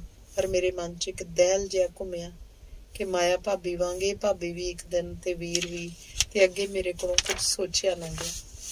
ਮਨੀ ਭੈਣ ਕਿਵੇਂ ਝਾਕੀ ਜਾਂਦੇ ਹੋ ਮੇਰੇ ਕੰਨੀ? ਭਾਬੀ ਨੇ ਪੁੱਛ ਹੀ ਲਿਆ। ਉਹ ਕੁਛ ਨਹੀਂ, ਮੈਂ ਅੱਖਾਂ ਝਮਕ ਕੇ ਕਿਹਾ। ਮਨੀ ਭੈਣ ਗੁਰਦੁਆਰੇ ਚੱਲੀਏ ਮੱਥਾ ਟੇਕਣ? ਸਿਖਰ ਦੁਪਹਿਰੇ, ਵੀਰ ਨੇ ਅਚਾਨਕ ਆਖਿਆ। ਆਥਣੇ ਚੱਲਾਂਗੇ, ਮੈਂ ਕਿਹਾ। ਆਥਣੇ ਤਾਂ ਅਸੀਂ ਜਾਣਾ, ਗੁਰਦੁਆਰੇ ਵੱਲ ਦੀ ਹੋ ਕੇ ਤੁਹਾਨੂੰ ਬੱਸ ਚੜ੍ਹਾ ਆਵਾਂਗੇ, ਮੇਰੇ ਪਤੀ ਨੇ ਕਿਹਾ। ਚਲੋ ਮੈਂ ਇਕੱਲਾ ਹੀ ਜਾ ਆਉਣਾ। ਆਪ ਵੀਰ ਬਿਨਾਂ ਕਿਸੇ ਦਾ ਜਵਾਬ ਉਡੀਕਿਆਂ ਉੱਠ ਖੜਾ ਹੋਇਆ। ਚਲੋ ਮੈਂ ਚੱਲਦਾ, ਆਖੇ ਆਪ ਵੀ ਉੱਠ ਖੜੇ। ਹੁਣੇ ਨਾ ਚੱਲੀਏ ਚੰਡੀਗੜ੍ਹ ਨੂੰ? ਵੀਰ ਨੇ ਭਾਬੀ ਨੂੰ ਪੁੱਛਿਆ। ਅੱਜ ਰਹੋ, ਮੈਂ ਜ਼ੋਰ ਦਿੱਤਾ। ਨਹੀਂ ਮਨੀ ਭੈਣ ਜੀ, ਫਿਰ ਸਾਨੂੰ ਹੁਣ ਜਾਣ ਹੀ ਦਿਓ। ਇਉਂ ਹੀ ਹੈ, ਜਦੋਂ ਕਿਤੇ ਜਾਂਦੇ ਨੇ ਤੇ ਝੱਟ ਹੀ ਆਖਣਗੇ ਵਾਪਸ ਚੱਲੀਏ, ਭਾਬੀ ਨੇ ਦੱਸਿਆ। ਵੀਰ ਦੇ ਮੂੰਹ ਵੱਲ ਵੇਖ ਮੈਂ ਹੋਰ ਅਟਕਣ ਲਈ ਨਾ ਆਖਿਆ। ਮੇਰੇ ਪਤੀ ਨੇ ਕਾਰ ਗੈਰੇਜ 'ਚੋਂ ਕੱਢ ਲਈ। ਆਜੋ ਆਪਾਂ ਛੱਡ ਆਉਂਦੇ ਹਾਂ, ਉਹਨਾਂ ਅਗਲੀ ਤਾਕੀ ਖੋਲਦਿਆਂ ਮੈਨੂੰ ਕਿਹਾ। ਪਿੱਛੇ ਵੀਰ ਤੇ ਭਾਬੀ ਬੈਠ ਗਏ। ਮਾਲ ਰੋਡ ਉੱਪਰ ਦੀ ਜਾਂਦਿਆਂ ਇੱਕ ਸਕੂਟਰ ਵਾਲਾ ਆਦਮੀ ਸਾਡੇ ਕੋਲ ਦੀ ਲੰਘਿਆ। ਪਿੱਛੇ ਉਹਦੀ ਇੱਕ ਜਨਾਨੀ ਬੈਠੀ ਸੀ। ਹਾਂ ਤਾਂ ਜਾਣੀ ਜਗਮੋਹਨ ਜਾਂਦਾ ਹੈ, ਭਾਬੀ ਨੇ ਸੀਟ ਤੇ ਅਗਾਂਹ ਨੂੰ ਹੋ ਕੇ ਮੈਨੂੰ ਦੱਸਿਆ। ਲੱਗਦਾ ਤਾਂ ਉਹੀ ਹੈ, ਪਰ ਉਹਦੇ ਮਗਰ ਜਨਾਨੀ ਕੌਣ ਹੋਈ? ਮੈਂ ਗਾਂਹ ਲੰਘ ਗਏ, ਸਕੂਟਰ ਵੱਲ ਝਾਕਦੀ ਨੇ ਕਿਹਾ। ਹੋ ਸਕਦਾ ਵਿਆਹ ਕਰਵਾ ਲਿਆ ਹੋਵੇ, ਵੀਰ ਬੋਲਿਆ। ਜ਼ਰਾ ਤੇਜ਼ ਚੱਲੋ ਜੀ, ਮੈਂ ਕਾਰ ਚਲਾ ਰਹੇ ਆਪਣੇ ਪਤੀ ਨੂੰ ਕਿਹਾ। ਕਾਲੀ ਦੇਵੀ ਦੇ ਮੰਦਿਰ ਕੋਲੋਂ ਸਕੂਟਰ ਨੇ ਸੱਜੇ ਹੱਥ ਸ਼ੇਰਾਂ ਵਾਲੇ ਗੇਟ ਵੱਲ ਨੂੰ ਮੁੜਨਾ ਸੀ, ਪਰ ਸਿਪਾਹੀ ਨੇ ਉਸ ਪਾਸੇ ਦੀ ਟ੍ਰੈਫਿਕ ਨੂੰ ਹੱਥ ਦੇ ਕੇ ਰੋਕਿਆ ਹੋਇਆ ਸੀ ਤੇ ਦੂਜੇ ਪਾਸੇ ਦੀ ਨੂੰ ਲੰਘਾ ਰਿਹਾ ਸੀ। ਮੋੜ ਤੇ ਕਾਰ ਐਨ ਸਕੂਟਰ ਦੇ ਨੇੜੇ ਆ ਗਈ। ਜਗਮੋਹਨ ਹੀ ਸੀ। ਪਿੱਛੇ ਉਹਦੇ ਮੋਢੇ ਤੇ ਹੱਥ ਰੱਖੀ ਉਹਦੀ ਭਾਬੀ ਬਸੰਤ ਬੈਠੀ ਸੀ, ਤੇ ਉਹਨੇ ਪ੍ਰੀਤ ਦਾ ਉਹੀ ਗੁਲਾਬੀ ਫੁੱਲਾਂ ਵਾਲਾ ਸੂਟ ਪਾਇਆ ਹੋਇਆ ਸੀ ਤੇ ਗਲ ਵਿੱਚ ਕਾਲੇ ਧਾਗੇ ਵਿੱਚ ਪਰੋ ਕੇ ਸਿਆਣੇ ਤੋਂ ਕਰਵਾਇਆ ਹੋਇਆ ਚਾਂਦੀ ਦਾ ਤਵੀਤ ਵੀ ਸੀ। ਧੰਨਵਾਦ।